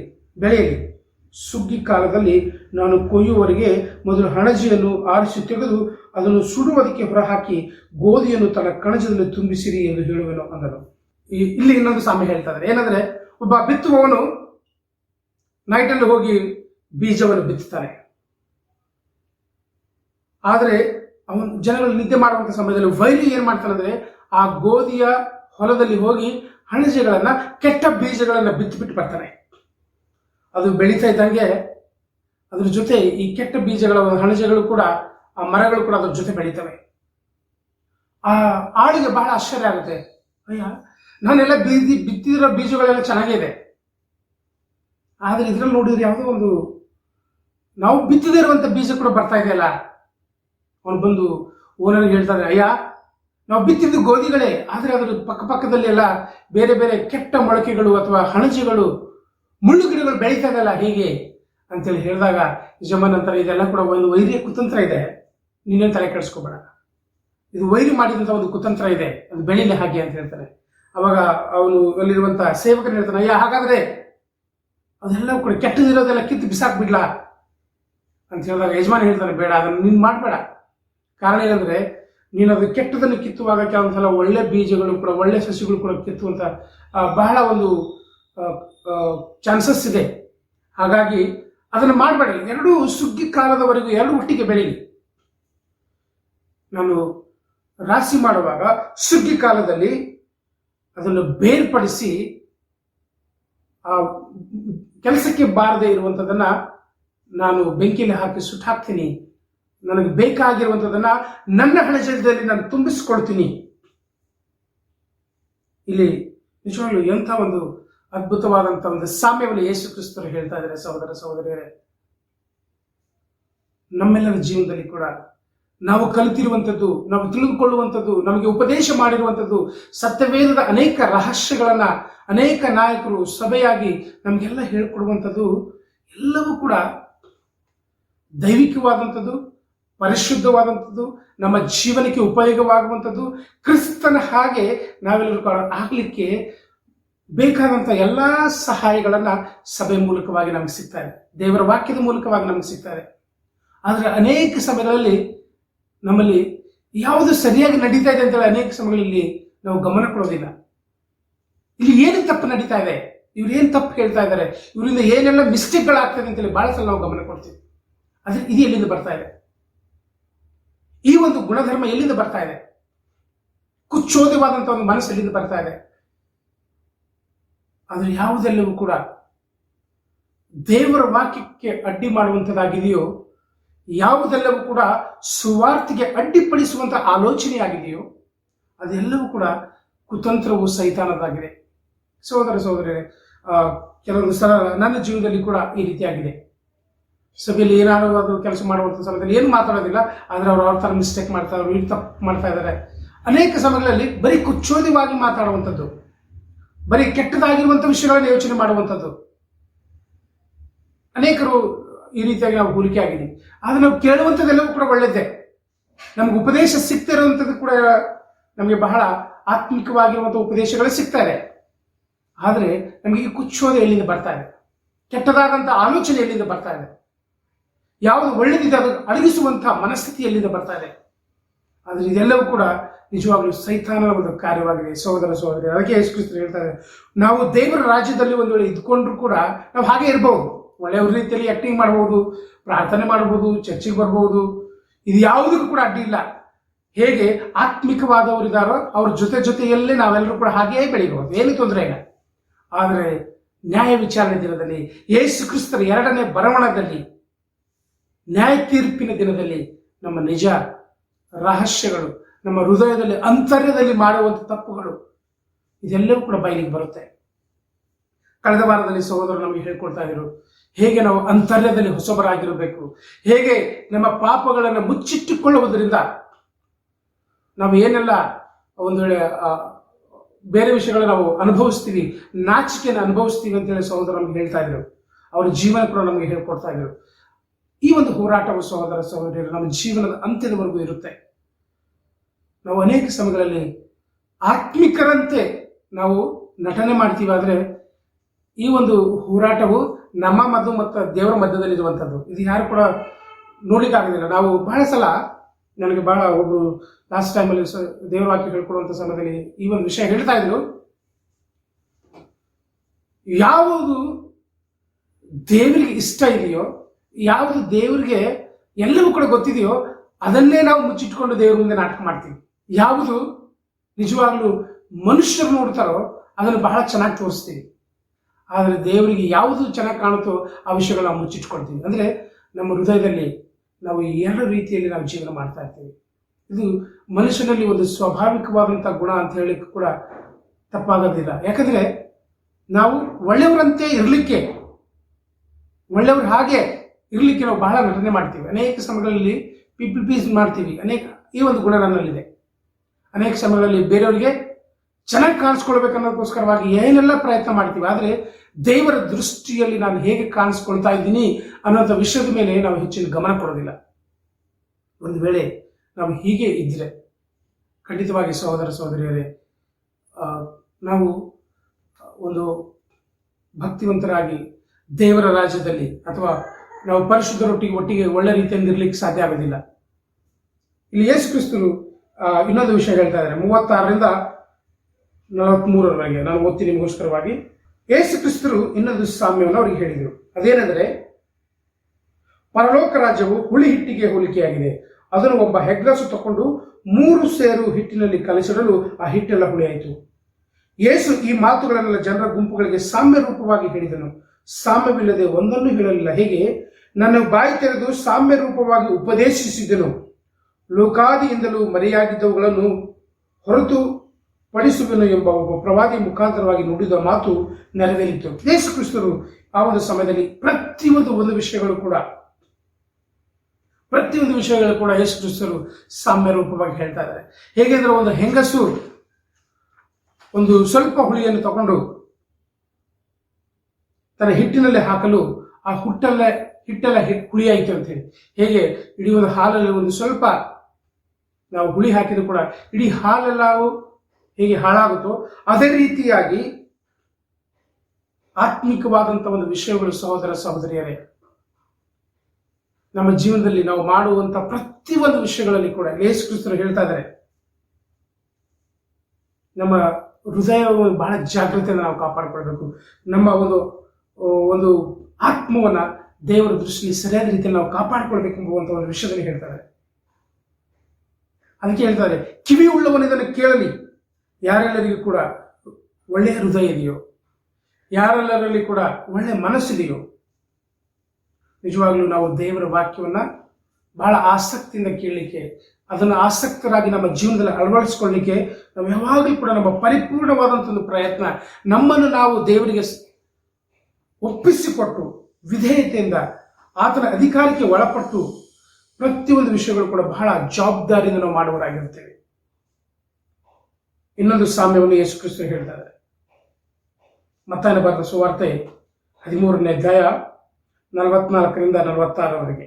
ಪರಲೋಕ ರಾಜ್ಯವು ಹೊಲದಲ್ಲಿ ಹೂಳಿಟ್ಟ ದ್ರವ್ಯಕ್ಕೆ ಹೋಲಿಕೆಯಾಗಿದೆ. ಒಬ್ಬನು ಅದನ್ನು ಕಂಡುಕೊಂಡು ಮುಚ್ಚಿಬಿಟ್ಟು ಅದರಿಂದಾದ ಸಂತೋಷದಿಂದ ತನ್ನ ಬದುಕನ್ನೆಲ್ಲ ಮಾರಿ ಆ ಹೊಲವನ್ನು ಕೊಂಡುಕೊಂಡನು. ಮತ್ತೆ ಪರಲೋಕ ರಾಜ್ಯವು ಉತ್ತಮವಾದ ಮುತ್ತುಗಳನ್ನು ಹುಡುಕುವ ವ್ಯಾಪಾರಸ್ಥನಿಗೆ ಹೋಲಿಕೆಯಾಗಿದೆ. ಅವನು ಬಹುಬೆಲೆಯುಳ್ಳ ಒಂದು ಮುತ್ತನ್ನು ಕಂಡು ತನ್ನ ಬದುಕನ್ನೆಲ್ಲ ಮಾರಿ ಬಂದು ಅದನ್ನು ಕೊಂಡುಕೊಂಡನು. ಇಲ್ಲಿ ಯೇಸು ಕ್ರಿಸ್ತರು 2 ಸಾಮ್ಯಗಳನ್ನು ಹೇಳ್ತಾ ಇದ್ದಾರೆ. ನಾವು ನೋಡ್ತೀವಿ, ಒಂದು, ಪರಲೋಕ ರಾಜ್ಯವು ಹೊಲದಲ್ಲಿ ಹೂಳಿಟ್ಟ ದ್ರವ್ಯಕ್ಕೆ ಹೋಲಿಕೆಯಾಗಿದೆ. ಒಬ್ಬ ಮನುಷ್ಯನು ಅದನ್ನು ಕೊಂಡು ಅದನ್ನು ನೋಡಿ ಅದನ್ನು ಬಹಳ ಜೋಪಾನವಾಗಿ ಬಚ್ಚಿಟ್ಟು ತನ್ನ ಸಂತೋಷದಿಂದ ತನ್ನ ಬದುಕನ್ನೆಲ್ಲ ಮಾರಿ ಅದನ್ನು ಕೊಂಡುಕೊಂಡನು ಅಂತ ಹೇಳಿ. ಇನ್ನೊಂದು ಸಾಮ್ಯ, ಒಬ್ಬ ಬಹಳ ಅಮೂಲ್ಯವಾದಂಥ ಮುತ್ತನ್ನು ಹುಡುಕುವ ಒಬ್ಬ ವ್ಯಾಪಾರಸ್ಥನಿಗೆ ಹೋಲಿಕೆಯಾಗಿದೆ.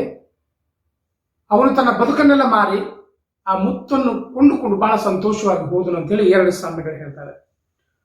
ಸಹೋದರ ಸಹೋದರರೇ, ದೇವರ ರಾಜ್ಯದ ಒಂದು ಆಸಕ್ತಿ ವಿಷಯದಲ್ಲಿ ಇಲ್ಲಿ ಮಾತಾಡ್ತಾ ಇದೆ. ದೇವರ ವಿಷಯವಾಗಿ ನಮ್ಗೆ ಯಾವ ರೀತಿ ಆಸಕ್ತಿ ಇದೆ?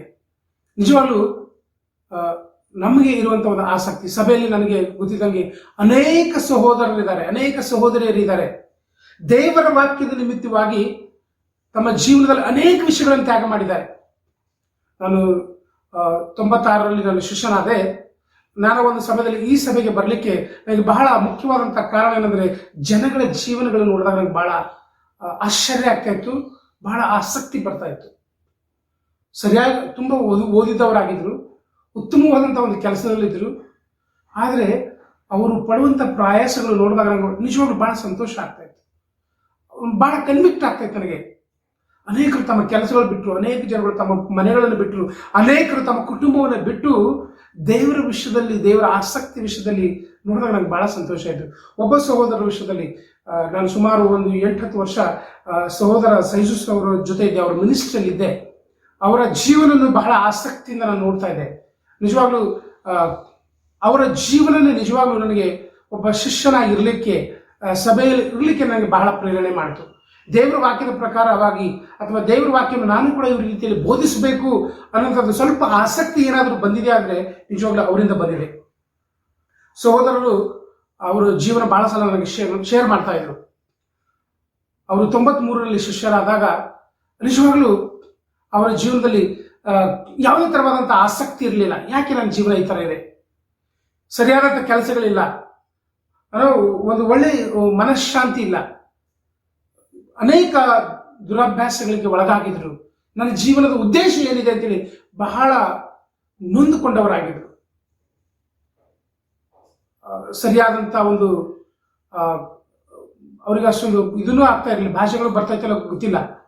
ಅಂತ ಒಂದು ಸಮಯದಲ್ಲಿ ಅವರು ಬೇಡ, ನನ್ನ ಜೀವನ ಇಲ್ಲಿಗೆ ನಾನು ಮುಕ್ತಾಯ ಮಾಡ್ಕೊಳ್ತೀನಿ ಅಂತೇಳಿ ಅವರು ಸಾಯೋದಕ್ಕೆ ನಿರ್ಧಾರ ಮಾಡಿದ್ರಂತೆ. ಅಂಥ ಸಮಯದಲ್ಲಿ ದೇವರ ವಾಕ್ಯ ಅವರಿಗೆ ಹೇಳ್ಕೊಡ್ತಾರೆ. ಯೇಸು ಕ್ರಿಸ್ತರ ವಿಷಯ ಅವರಿಗೆ ದೇವರ ವಾಕ್ಯನ ಓದ್ತಾರೆ. ಅವರು ಸಭೆಗೆ ಬರ್ತಾರೆ. ಸಭೆಗೆ ಬಂದಾಗ ದೇವರ ವಾಕ್ಯವನ್ನು ಸ್ವೀಕಾರ ಮಾಡಿದಾಗ ನಿಜವಾಗ್ಲೂ ಪರಿಪೂರ್ಣವಾದಂಥ ಬದಲಾವಣೆ ಅವರ ಜೀವನದಲ್ಲಿ ಅವರಿಗೆ ಬಂತಂತೆ. ಅವರು ಅನೇಕ ಸಲ ಹೇಳ್ತಾರೆ, ನಿಜವಾಗ್ಲೂ ಈ ದೇವರ ವಿಷಯ ಬಂದಾಗ ಅವ್ರಿಗೆ ಅನ್ನಿಸ್ತು, ವಾವ್, ನಾನು ನಿಜವಾದಂಥ ಒಂದು ಜೀವನವನ್ನು ಕಂಡುಕೊಂಡೆ, ನನ್ನ ಜೀವನದ ಅಮೂಲ್ಯವಾದಂಥ ದಿನಗಳು ಅಥವಾ ಮುಂದೆ ಬರುವಂಥ ದೇವರ ರಾಜ್ಯವನ್ನು ಕಂಡುಕೊಂಡೆ ಅನ್ನೋಂಥ ಆಸಕ್ತಿಯಿಂದ ದೇವರ ವಾಕ್ಯವನ್ನು ಸ್ವೀಕಾರ ಮಾಡಿದರು. ಈ ಒಂದು ಕಾರಣಕ್ಕೋಸ್ಕರವಾಗಿ ಅವರಿಗೆ ಬಹಳ ಉನ್ನತವಾದಂಥ ಒಂದು ಒಳ್ಳೆ ಕೆಲಸ, ಗೌರ್ಮೆಂಟ್, ಸೆಂಟ್ರಲ್ ಗೌರ್ಮೆಂಟ್. ಆ ಕಾಲದಲ್ಲಿ 93ರಲ್ಲಿ ಸುಮಾರು 27 ವರ್ಷಗಳ ಹಿಂದೆ ಆ ಒಂದು ಕೆಲಸ ಅಂದರೆ ಬಹಳ ದೊಡ್ಡದು. ಅಂತ ಒಂದು ಕೆಲಸವನ್ನು ಬಿಟ್ಟರು. ಅವರು ಯಾವುದು ಕೂಡ ಲೆಕ್ಕ ತಗೊಳ್ಳಿಲ್ಲ. ಆದರೆ ಅವರು ಸುವಾರ್ತೆಯನ್ನು ಸಾರಲಿಕ್ಕೆ ಇವತ್ತು ನೋಡಿದಾಗ ನಮಗೆ ಅನೇಕ ಜನಗಳಿಗೊಂದು ಬಹಳ ಒಂದು ಮಾದರಿಯಾದಂಥ ಒಂದು ಜೀವನ ನಡೆಸ್ತಾ ಇದ್ದಾರೆ. ಅವರು ನಿಜವಾಗ್ಲೂ ಹೇಳುವಂಥ ಉಪದೇಶಗಳು, ಅವರು ದೇವರ ವಾಕ್ಯನ ಅರ್ಥ ಮಾಡಿಕೊಳ್ಳುವಂಥ ವಿಧವು ಅವರ ಜೀವನದ ಮೂಲಕವಾಗಿ ನಮ್ಮೆಲ್ಲರಿಗೂ ಕೂಡ ಅನೇಕ ಜನಗಳಿಗೆ ತೋರಿಸ್ಕೊಟ್ಟಿದ್ದಾರೆ. ನಿಜವಾಗ್ಲೂ ಅವರ ಜೀವನವು ಅನೇಕ ಜನಗಳಿಗೆ ಇನ್ಸ್ಪೈರ್ ಆಗಿದೆ. ಈ ರೀತಿಯಾಗಿರುವಂಥ ಒಂದು ಕಥೆಗಳು ನಮ್ಮ ಸಭೆಯಲ್ಲಿ ಅನೇಕ ಜನಗಳದಿದೆ, ಬಹಳ ಜನಗಳದಿದೆ. ಸಹೋದರ ಸಹೋದರಿಯರೇ, ಈ ಒಂದು ಆಸಕ್ತಿ, ದೇವರ ವಿಷಯವಾಗಿರುವಂಥದ್ದು ಆಸಕ್ತಿ ನಮಗೆ ಪ್ರೇರಣೆ ಮಾಡಬೇಕು. ಹೇಗೆಂದರೆ ನಿಜವಾಗ್ಲೂ ದೇವರ ವಾಕ್ಯವು, ದೇವರ ರಾಜ್ಯವು, ದೇವರ ಒಂದು ಪರಿಪೂರ್ಣತೆಯು ಬಹಳ ದೊಡ್ಡದಾಗಿದೆ. ಇದಕ್ಕಿಂತ ಶ್ರೇಷ್ಠವಾದಂಥದ್ದು ಯಾವುದೂ ಇಲ್ಲ. ಸಹೋದರ ಸಹೋದರಿಯರೇ, ಯಾವ ವಿಷಯ ದೇವರಲ್ಲಿ ಆಸಕ್ತರಾಗಿರುವಂಥದಕ್ಕೆ ತಡೀತಾ ಇದೆ? ನಾವೆಲ್ಲರೂ ಕೂಡ ಈ ಲೌಕಿಕವಾದಂಥ ಅನೇಕ ಆಡಂಬರಗಳಿಗೆ ಒಳಗಾಗಿದ್ದೀವಿ, ಲೌಕದ ಆಕರ್ಷಣೆಗೆ ಒಳಗಾಗಿದ್ದೀವಿ. ಮನೆ ಬೇಕು, ಒಳ್ಳೆ ಕೆಲಸ ಬೇಕು, ಸರಿಯಾದ ದುಡ್ಡು ಬೇಕು, ಕಾರು ಬೇಕು, ಸುಂದರವಾದಂಥ ಒಂದು ಜೀವನ ನಡೆಸಬೇಕು, ಯಾವುದೇ ಥರವಾದಂಥ ತೊಂದರೆಗಳಿರಬಾರ್ದು. ಇದೆಲ್ಲವೂ ಕೂಡ ಎದುರು ನೋಡ್ತಾ ಇದ್ದೀವಿ. ಇಂಥ ವಿಷಯಗಳ ಮೇಲೆ ನಾವೆಲ್ಲರೂ ಕೂಡ ಹೆಚ್ಚಿನ ಆಸಕ್ತಿ ತೋರಿಸ್ತಾ ಇದ್ದೀವಿ. ಆದರೆ ಇಂಥ ಒಂದು ಆಸಕ್ತಿ ನಮಗೆ ಕೇವಲ ನಿರಾಶೆ ಮಾಡುತ್ತೆ ಹೊರತು ಯಾವತ್ತೂ ಕೂಡ ನಮಗೆ ಸಂತೋಷವಾಗಿ ಇರ್ಲಿಕ್ಕೆ ಬಿಡೋದಿಲ್ಲ. ದೇವರ ವಿಷಯವಾದಂಥ ಆಸಕ್ತಿಯು, ದೇವರ ರಾಜ್ಯಕ್ಕಿರುವಂಥ ಒಂದು ಆಸಕ್ತಿಯು, ದೇವರಲ್ಲಿ ಇದ್ದುಕೊಂಡಂಥ ನಾವುಗಳು ಒಂದು ವೇಳೆ ನಾವು ಆತನಲ್ಲಿ ಇದ್ದುಕೊಂಡು ನಾವುದಲ್ಲಿ ನಡೆಯುವುದೇ ಆದರೆ, ಸಹೋದರ ಸಹೋದರಿಯರೇ, ಖಂಡಿತವಾಗಿ ದೇವರ ಅನೇಕವಾದಂಥ ಗುಣಗಳು ನಮ್ಮಲ್ಲಿ ಬರಲಿಕ್ಕೆ ಸಾಧ್ಯವಾಗುತ್ತದೆ. ನಾವೆಲ್ಲರೂ ಕೂಡ ಯೋಚನೆ ಮಾಡಬೇಕಾಗಿದೆ. ಇನ್ನೊಂದು ಯೇಸು ಕ್ರಿಸ್ತರು ಇನ್ನೊಂದು ಸಾಮ್ಯನ ಹೇಳ್ತಾ ಇದ್ದಾರೆ. ನಾನು ನಿಮಗೋಸ್ಕರ ಓದ್ತೀನಿ. 13ನೇ ಅಧ್ಯಾಯ 47ರಿಂದ 52ರವರೆಗೆ. ಪರಲೋಕ ರಾಜ್ಯವು ಒಂದು ಬಲೆಗೆ ಹೋಲಿಕೆಯಾಗಿದೆ. ಅದನ್ನು ಸಮುದ್ರದಲ್ಲಿ ಹಾಕಿ ಎಲ್ಲಾ ಜಾತಿ ಮೀನುಗಳನ್ನು ಹಿಡಿದನು. ಅದನ್ನು ತುಂಬಿದ ಮೇಲೆ ಅದನ್ನು ದಡಕ್ಕೆ ಎಳೆದು ಕೂತುಕೊಂಡು ಒಳ್ಳೆ ಮೀನುಗಳನ್ನು ಪುಟ್ಟಿಯಲ್ಲಿ ತುಂಬಿಸಿಕೊಂಡು ಕೆಟ್ಟ ಮೀನುಗಳನ್ನು ಬಿಸಾಡಿಬಿಟ್ಟನು. ಹಾಗೆಯೇ ಯುಗದ ಸಮಾಪ್ತಿಯಲ್ಲಿ ಆಗುವುದು. ದೇವದೂತರು ಹೊರಟು ಬಂದು ನೀತಿವಂತರೊಳಗಿಂದ ಕೆಟ್ಟವುಗಳನ್ನು ಬೇರೆ ಮಾಡಿ ಅವರನ್ನು ಬೆಂಕಿ ಕೊಂಡದಲ್ಲಿ ಹಾಕುವನು. ಅಲ್ಲಿ ಗೋಳಾಟವು, ಕಟಕಟನೆ, ಹಲ್ಲು ಕೊಡಿಯಣವು ಇರುವವು. ಯೇಸು ಕ್ರಿಸ್ತರು ಇನ್ನೊಂದು ಸಾಮ್ಯನ ಹೇಳ್ತಾರೆ. ಈ ಒಂದು ವಿಷಯ ನಮಗೆ ಅಷ್ಟೊಂದು ಇಷ್ಟ ಆಗೋದಿಲ್ಲ. ಯೇಸು ಕ್ರಿಸ್ತರು ಅನೇಕ ಅದ್ಭುತಗಳನ್ನು ಮಾಡಿದರು, ಅನೇಕ ವಿಷಯಗಳು ಮಾಡಿದ್ರು. ಯಾವುದೆಲ್ಲ ಚೆನ್ನಾಗಿದೆಯೋ ಅದನ್ನು ಸ್ವೀಕಾರ ಮಾಡ್ತಾ ಇದ್ರು. ಇಲ್ಲಿ ಈ ಒಂದು ಸಾಮ್ಯವು ಸ್ವಲ್ಪ ಕಠಿಣವಾಗಿತ್ತು. ಏನಂದ್ರೆ, ಒಬ್ಬ ಮನುಷ್ಯನು ಸಮುದ್ರದಲ್ಲಿ ಒಂದು ಬಲೆಯನ್ನು ಹಾಕಿದನು. ಎಲ್ಲಾ ತರವಾದಂಥ ಮೀನುಗಳನ್ನು ಹಿಡಿದುಕೊಂಡು ದಡಕ್ಕೆ ಬಂದು ತನಗಿರುವಂಥ ಒಳ್ಳೆ ಮೀನುಗಳು, ತನಗಿಷ್ಟವಾಗಿರುವಂಥದ್ದು ಯಾವುದು ಚೆನ್ನಾಗಿದೆಯೋ ಆ ಮೀನುಗಳನ್ನು ತೆಗೆದು ಆರಿಸಿ ಕೆಟ್ಟ ಮೀನುಗಳನ್ನ ಬಿಸಾಡಿಬಿಟ್ಟನು ಅಂತ ಹೇಳ್ತಾರೆ. ಇದನ್ನು ಎದಕ್ಕೆ ಹೋಲಿಸ್ತಾ ಇದ್ದಾರೆ ಅಂದ್ರೆ, ಅಂತ್ಯಕಾಲದಲ್ಲಿ ಯುಗದ ಸಮಾಪ್ತಿಯಲ್ಲಿ ಯಾರೆಲ್ಲರೂ ಅನೀತಿವಂತರಾಗಿದ್ದಾರೋ, ಯಾರು ನೀತಿವಂತರ ಜೊತೆಯಲ್ಲಿ ಅನೀತಿವಂತರಾಗಿ ನೀತಿವಂತರ ರೀತಿಯಲ್ಲಿ ಅವರು ತಮ್ಮ ಜೀವನಗಳನ್ನು ನಡೆಸ್ಕೊಳ್ತಾ ಇದ್ದಾರೋ ಅಂಥವರನ್ನ ಬೇರ್ಪಡಿಸಿ ಬೆಂಕಿಯಲ್ಲಿ ದೊಬ್ಬಲ್ಪಡುವುದು ಎಂಬುದಾಗಿ ಹೇಳ್ತಾರೆ. ಸಹೋದರ ಸಹೋದರಿಯರೇ, ನಿಜವಾಗ್ಲೂ ನಾವ್ಯಾರು ಕೂಡ ನಾಶ ಆಗ್ಬೇಕನ್ನೋಂಥದ್ದು ನಾವೆಲ್ಲರೂ ಕೂಡ ನಶಿಸಿ ಹೋಗ್ಬೇಕನ್ನೋಂಥದ್ದು ವೈಯಕ್ತಿಕವಾಗಿ ನಮ್ಮೆಲ್ಲರಿಗೂ ಯಾರಿಗೂ ಕೂಡ ಇಷ್ಟ ಇಲ್ಲ. ಇವನ್ ತಂದೆಯಾದಂಥ ದೇವರಿಗೂ ಕೂಡ ಇಷ್ಟ ಇಲ್ಲ. ಆದರೆ ಅನೇಕ ಸಮಯಗಳಲ್ಲಿ ನಮ್ಮ ಬಲಹೀನತೆ ನಿಮಿತ್ತವಾಗಿ, ನಮ್ಮ ಪ್ರಯಾಸಗಳ ನಿಮಿತ್ತವಾಗಿ, ನಮ್ಮಲ್ಲಿರುವಂಥ ಅನೇಕ ತಪ್ಪುಗಳ ಒಂದು ವಿಚಾರಗಳ ನಿಮಿತ್ತವಾಗಿ ನಾವು ಅನೀತಿವಂತರಾಗಿ ಜೀವಿಸ್ತಾ ಇದ್ದೀವಿ. ಲೌಕಿಕವಾದಂಥ ಆಸೆಗಳಿಗೆ, ಲೌಕಿಕವಾದಂಥ ಅನೇಕ ಪಾಪಗಳಿಗೆ ದಾಸರಾಗಿ ನಾವು ಜೀವಿಸ್ತಾ ಇದ್ದೀವಿ. ಆದರೆ ದೇವರ ವಾಕ್ಯ, ದೇವರು ಏನು ಹೇಳ್ತಾ ಇದ್ದಾರೆ ಅಂತಂದ್ರೆ, ಯೇಸು ಕ್ರಿಸ್ತರು ಈ ಸಾಮ್ಯದ ಮೂಲಕವಾಗಿ ಏನು ಹೇಳ್ತಾ ಇದ್ದಾರೆ ಅಂದ್ರೆ, ನಾವು ನಿಜವಾಗ್ಲೂ ನೀತಿವಂತರಾಗಿ ಆಗ್ಲಿಕ್ಕೆ ನಾವೆಲ್ಲರೂ ಕೂಡ ಪ್ರಯಾಸ ಪಡಬೇಕು. ದೇವರ ಪವಿತ್ರಾತ್ಮನ ಸಹಾಯವನ್ನು ತಗೊಳ್ಬೇಕು. 2000 ವರ್ಷಗಳಲ್ಲಿ ಯೇಸು ಕ್ರಿಸ್ತರು ಈ ಲೋಕಕ್ಕೆ ಬಂದಾಗ, ನಿಜವಾಗ್ಲೂ ಆತನ ಸಾಮ್ರಾಜ್ಯವನ್ನು ಈ ಲೋಕದಲ್ಲಿ ಸ್ಥಾಪಿಸುವಾಗ ನಮ್ಮೆಲ್ಲರನ್ನು ಕೂಡ ಇವತ್ತು ಆರಿಸಿಕೊಂಡಿದ್ದಾರೆ. ಕಾರಣ ಏನಂದ್ರೆ, ನಾವೆಲ್ಲರೂ ಕೂಡ ಆತನ ಹಾಗೆ ಇರಬೇಕು, ಆತನ ಜೊತೆಯಲ್ಲಿ ಇರ್ಬೇಕಂತೇಳಿ. ಆದರೆ ಇವತ್ತು ನಾವು ಎಂಥ ಒಂದು ಪರಿಸ್ಥಿತಿಯಲ್ಲಿ ನಾವು ಜೀವಿಸ್ತಾ ಇದ್ದೀವಿ. ನೀತಿವಂತರ ರೀತಿಯಲ್ಲಿ ಆಕ್ಟಿಂಗ್ ಮಾಡ್ಕೊಂಡು ಜೀವನ ಮಾಡ್ತಾ ಇದೀವ, ಅಥವಾ ನೀತಿವಂತರ ಆಗ್ಲಿಕ್ಕೆ ನಾವು ಪ್ರಯಾಸ ಪಡ್ತಾ ಇದೀವಿ. ಬಟ್ ನಿಜವಾಗ್ಲೂ ಕೊನೆಯದಾಗಿ ನಾವೆಲ್ಲರೂ ಕೂಡ ನೀತಿವಂತರಾಗಲಿಕ್ಕೆ ನಾವು ಪ್ರಯಾಸ ಪಡೋಣ. ಇದರ ಒಂದು ಮಧ್ಯದಲ್ಲಿ ದೇವರು ನಮಗೆ ಸಹಾಯಕರಾಗಿದ್ದಾರೆ, ದೇವರು ನಮಗೆ ಸಹಾಯ ಮಾಡ್ತಾರೆ. ಖಂಡಿತವಾಗಿ ನಾವು ಅನೇಕ ಜನಗಳಿಗೆ ಒಂದು ಸುವಾರ್ತಿಕರಾಗಿರ್ಬೇಕು. ದೇವರ ವಾಕ್ಯದ ಒಂದು ಆಸಕ್ತಿಯನ್ನ ಅನೇಕ ಜನಗಳಿಗೆ ಪ್ರಸಾರ ಮಾಡಬೇಕು. ಅನೇಕ ಸಮಯಗಳಲ್ಲಿ ಏನಪ್ಪ ನನ್ನ ಜೀವನ ಯೂಸ್ಲೆಸ್ ಅಂತ ಅನ್ಬೋದು. ನಮ್ಮನ್ನು ನಾವು ದೇವರ ಕೈಯಲ್ಲಿ ಕೊಟ್ಟಾಗ ಉಪಯೋಗಕ್ಕೆ ಬರುವಂತ ಪಾತ್ರೆಗಳನ್ನು ಮಾಡಿಕೊಳ್ತಾರೆ ದೇವರು. ಅದಕ್ಕೆ ಅನೇಕರು ಸಾಕ್ಷಿಗಳಾಗಿದ್ದಾರೆ. ಅನೇಕ ಜನ ಸರಿಯಾಗಿ ಓದಲಿಲ್ಲ, ಆದ್ರೂ ದೇವರ ವಿಷಯದ ಆಸಕ್ತಿ ನೋಡಿದಾಗ ನಿಜವಾಗ್ಲೂ ಅನೇಕರಿಗೆ ಒಂದು ಮಾದರಿ ಜೀವನ. ಅನೇಕ ಸಭೆಯಲ್ಲಿ ಅನೇಕ ಸಾಧಾರಣ ಒಂದು ಶಿಷ್ಯರು ಕೂಡ ಜೀವನ ನಡೆಸ್ತಾರೆ. ನಿಜವಾಗ್ಲೂ ಅವರ ಲೈಫ್ಗಳೆಲ್ಲ ನಮಗೆ ಇವತ್ತು ಇನ್ಸ್ಪೈರಿಂಗ್ ಇದೆ. ಹೇಗಂತಂದ್ರೆ, ಇದು ದೇವರ ಮುಂದೆ ಎದುರು ನೋಡ್ತಾ ಇದೆ. ಕೊನೆಯದಾಗಿ ಯೇಸು ಕ್ರಿಸ್ತ ಹೇಳುವಂತಹ ಒಂದು ವಿಷಯಗಳನ್ನ ಅಲ್ಲಿರುವಂತಹ ಅನೇಕ ಜನಗಳು ಬಹಳ ತಾತ್ಸಾರ ಮಾಡಿದರು.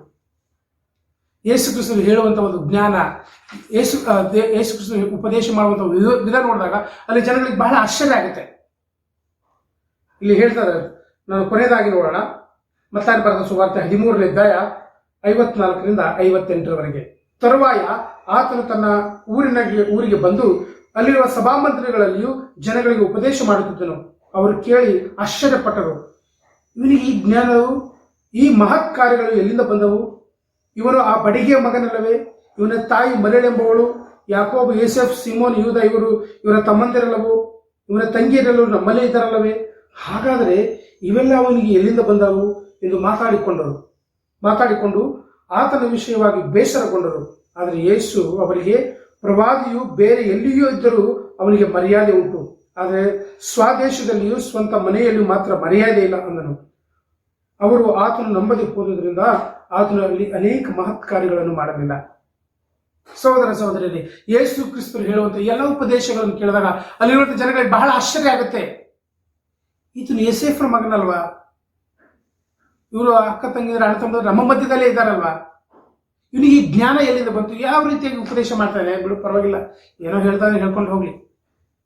ಸಹೋದರ ಸಹೋದರಿಯರೇ, ಅನೇಕ ಸಮಯಗಳಲ್ಲಿ ನಮ್ಮ ಜೀವನದಲ್ಲಿ ಕೂಡ ಈ ತರ ಆಗುತ್ತೆ. ಇವನೇನಪ್ಪ ಮೊದಲೆಲ್ಲ ಕುಡುಗು ಓಡಾಡ್ತಾ ಇದ್ದ, ತೂರಾಡ್ಕೊಂಡಿದ್ದ, ತುಂಬಾ ಪಟ್ಟಿಂಗ ತನ್ನ ಜೀವನ ನಡೆಸ್ತದೆ, ಏನು ಇವತ್ತು ಒಳ್ಳೆ ವಿಷಯ ಹೇಳ್ತಾ ಇದ್ದಾನೆ, ಹೇಳ್ಕೊಂಡು ಹೋಗ್ಲಿ ಬಿಡಿ, ಪರವಾಗಿಲ್ಲ. ಹೀಗೆ ನಮ್ಮ ಉಪದೇಶಗಳಲ್ಲೂ ಕೂಡ ಅನೇಕರು ನಮ್ಮ ಜೀವನದಿಂದ ಕೆಲವರಿಗೆ ತಾತ್ಸಾರ ಆಗಿರ್ಬೋದು.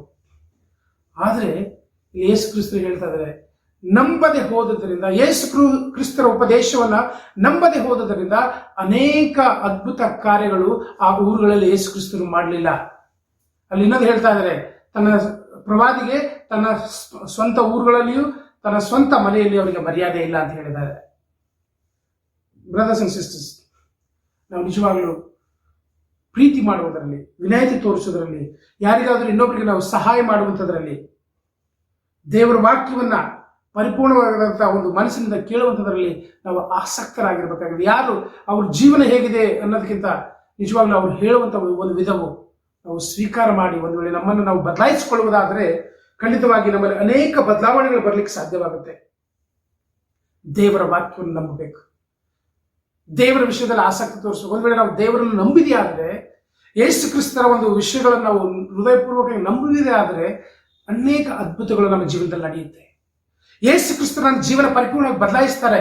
ಇವತ್ತಿನ ಸ್ಥಿತಿಗತಿಗೆ ಅನುಗುಣವಾಗಿ ಕೆಲವೊಂದ್ಸಲ ಯಾರಾದ್ರೂ ನೀವು ದೇವರ ವಾಕ್ಯ ಕೇಳುವಂಥವ್ರು, ಅಯ್ಯೋ ನನ್ನ ಜೀವನ ಬಹಳ ಕೆಟ್ಟದಾಗಿದೆ, ನಿಜವಾಗ್ಲೂ ನಾನು ಬಹಳ ಪಾಪದಲ್ಲಿದ್ದೀನಿ, ನಾನು ಇದರಿಂದ ಹೊರಗಡೆ ಬರ್ಲಿಕ್ಕೆ ಆಗ್ತಾ ಇಲ್ಲ, ನಾನು ಬಹಳ ಮೋಸವಾದಂಥ ಜೀವನ ನಡೆಸ್ತಾ ಇದ್ದೀನಿ, ನಾನು ಒಳ್ಳೆಯವನಾಗ್ಲಿಕ್ಕೆ ಸಾಧ್ಯನೇ ಇಲ್ಲ ಅಂತೇಳಿ ಒಂದು ವೇಳೆ ನಾವು ಅಂದ್ಕೊಂಡಿದ್ದೇ ಆದರೆ ಸಹೋದರ ಸಹೋದರಿ ನಿಮ್ಮೆಲ್ಲರೂ ಕೂಡ ನಾನು ವಿನಂತಿಸ್ಕೊಳ್ತೀನಿ, ನಿಜವಾಗ್ಲೂ ನಿಮ್ಮ ಜೀವನಗಳನ್ನು ದೇವರ ಹಸ್ತದ ಕೆಳಗೆ ಕೊಟ್ಬಿಡಿ, ದೇವರಲ್ಲಿ ಒಪ್ಪಿಸ್ಕೊಡಿ.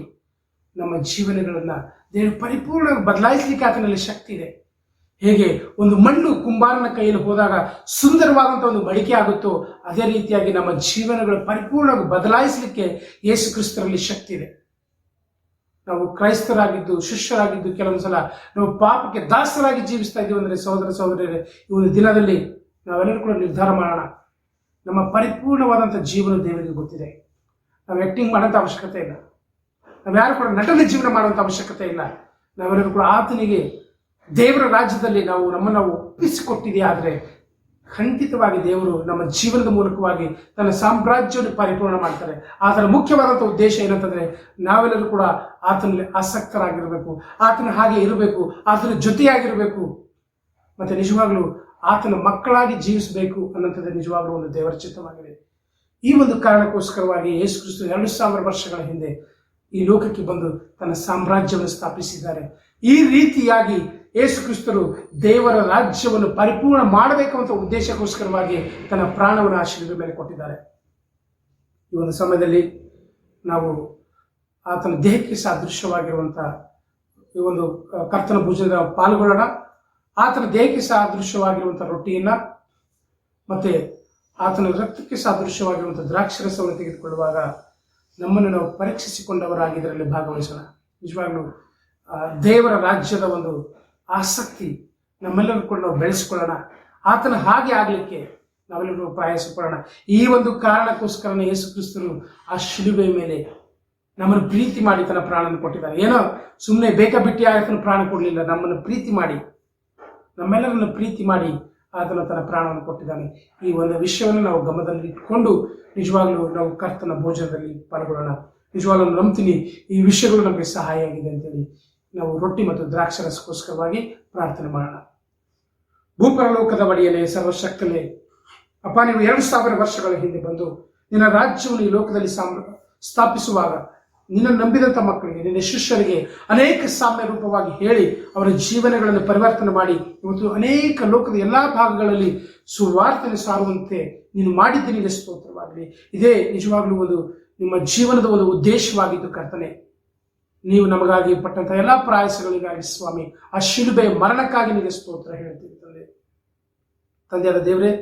ನೀವು ನಮಗಾಗಿ ಪಟ್ಟಂಥ ಬಾಧ್ಯಗಳಿಗಾಗಿ ಮತ್ತು ನಿಮ್ಮ ದೇಹಕ್ಕೆ ಸಾದೃಶ್ಯವಾಗಿರುವಂಥ ಈ ರೊಟ್ಟಿಯನ್ನು ಮತ್ತು ನಿಮ್ಮ ರಕ್ತಕ್ಕೆ ಸಾದೃಶ್ಯವಾಗಿರುವಂಥ ದ್ರಾಕ್ಷರಸವನ್ನು ತೆಗೆದುಕೊಳ್ಳುವಾಗ ದೇವರೇ, ತಂದೆಯಾದ ದೇವರೇ, ನಾವು ಕೃತಜ್ಞತೆ ಭಾವನೆಯಿಂದ ನಿನ್ನಲ್ಲಿ ಪರಿಪೂರ್ಣವಾಗಿ ಒಪ್ಪಿಸಿಕೊಟ್ಟವರಾಗಿ ನಿನ್ನ ರಾಜ್ಯದ ವಿಷಯದಲ್ಲಿ ಆಸಕ್ತರಾಗಿದ್ದು ಭಾಗವಹಿಸಲಿಕ್ಕಾಗುವಂತೆ ಸಹಾಯ ಮಾಡು. ಸೈತಾನನ್ನು ಹಾಕುವಂಥ ಎಲ್ಲ ಕೆಟ್ಟ ಬೀಜಗಳನ್ನು, ಕೆಟ್ಟ ಆಲೋಚನೆಗಳಿಂದ ನಮ್ಮಿಂದ ಬಿಡಿಸಿ ಪರಿಪೂರ್ಣವಾಗಿ ಶುದ್ಧಪಡಿಸಿ ನಾವು ನಿನ್ನ ಹಾಗೆ ಆಗ್ಲಿಕ್ಕಾಗುತ್ತೆ ನಮ್ಮನ್ನು ಬಲಪಡಿಸಬೇಕಂತ ಬೇಡುತ್ತಾ ಮತ್ತು ನೀವು ನಮಗಾಗಿ ಪಟ್ಟಂಥ ತ್ಯಾಗಕ್ಕಾಗಿ ಸ್ತೋತ್ರಗಳನ್ನು ಹೇಳುತ್ತಾ ಪ್ರಾರ್ಥನೆ ವಿಜ್ಞಾಪನೆಯನ್ನ ಯೇಸು ಕ್ರಿಸ್ತರ ದಿವ್ಯನಾಮದಲ್ಲಿ ಬೇಡಿದ್ದೀವಿ, ಪರಲೋಕದ ಜೀವವುಳ್ಳ ತಂದೆ, ಆಮೇಲೆ. ದೇವರು ಈ ವಾಕ್ಯವನ್ನು ಆಶೀರ್ವದಿಸಲಿ. ಸಹೋದರ ಸಹೋದರರೇ, ದೇವರಿಗೆ ಸ್ತೋತ್ರ.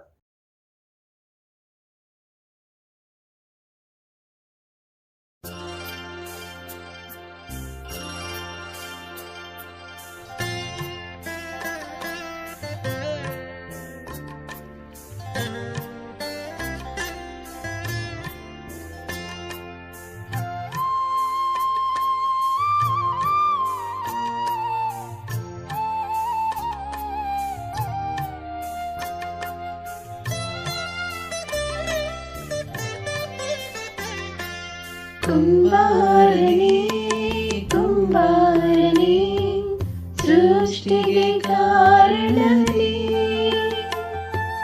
ಜೇಡಿ ಮಣ್ಣಾದ ನನ್ನನು ದೃಷ್ಟಿಸಿ ನೋಡಿದೆನಿ. ಕುಂಬಾರನೇ ಕುಂಬಾರನೇ ಸೃಷ್ಟಿಗೆ ಕಾರಣನೇ, ಜೇಡಿ ಮಣ್ಣಾದ ನನ್ನನು ದೃಷ್ಟಿಸಿ ನೋಡಿದೆನಿ.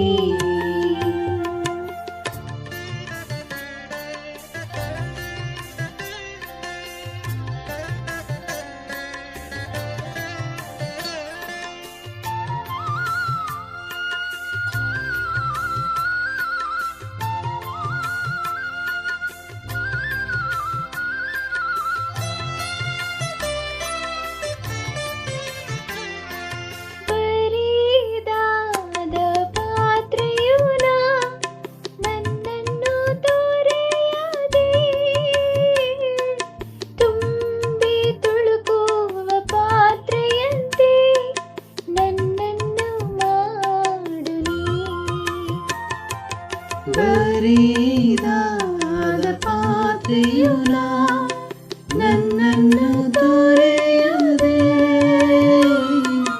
ತುಂಬಿ ತುಳುಕುವ ಪಾತ್ರೆಯಂತೆ ನನ್ನನ್ನು ಮಾಡು ನೀ. ವೇದದಿ ಕಾಣುವ ಪಾತ್ರೆಯಂತೆ ಯೇಸುವ ಹೊಗಳುವೆ,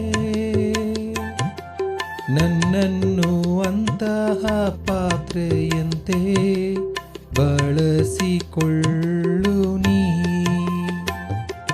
ಕುಂಬಾರನೇ ಕುಂಬಾರನೇ, ಸೃಷ್ಟಿಗೆ ಕಾರಣನೇ, ಜೇಡಿ ಮಣ್ಣಾದ ನನ್ನನು ದೃಷ್ಟಿ ನೋಡಿದಿನಿ.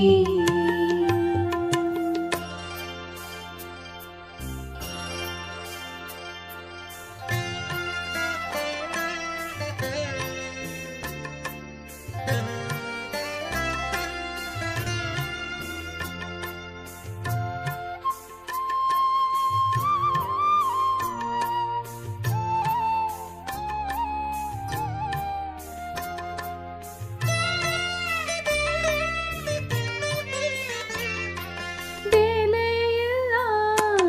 ಪಾತ್ರೆಯು ಪ್ರೀತಿಸುವವರಲ್ಲ,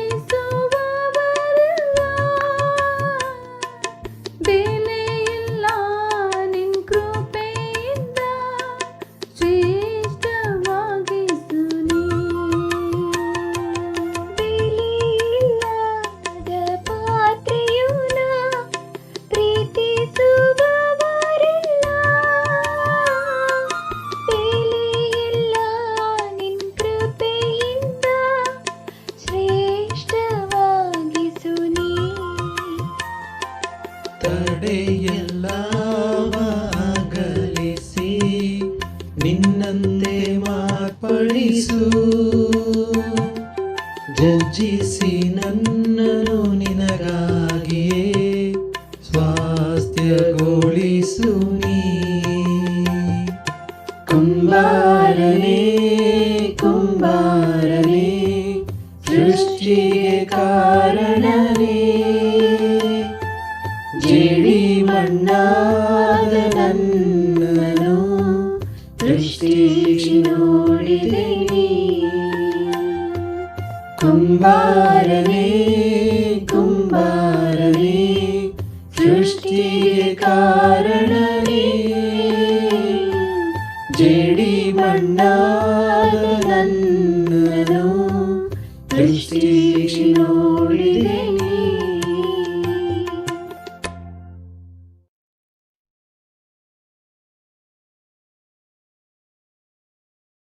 ಆಮೆನ್. ಪ್ರೀತಿಯ ಸಹೋದರ ಸಹೋದರಿಯರೇ, ಇವತ್ತು ನಾವು ದೇವರ ವಾಕ್ಯವನ್ನು ಕೇಳಿದ್ದೇವೆ. ಸಹೋದರಾದಂಥ ಸಾಮ್ಯಲ್ ಸಹೋದರರು ಅದ್ಭುತವಾಗಿ ಒಂದು ವಾಕ್ಯವನ್ನು ಹಂಚಿಕೊಂಡಿದ್ದಾರೆ.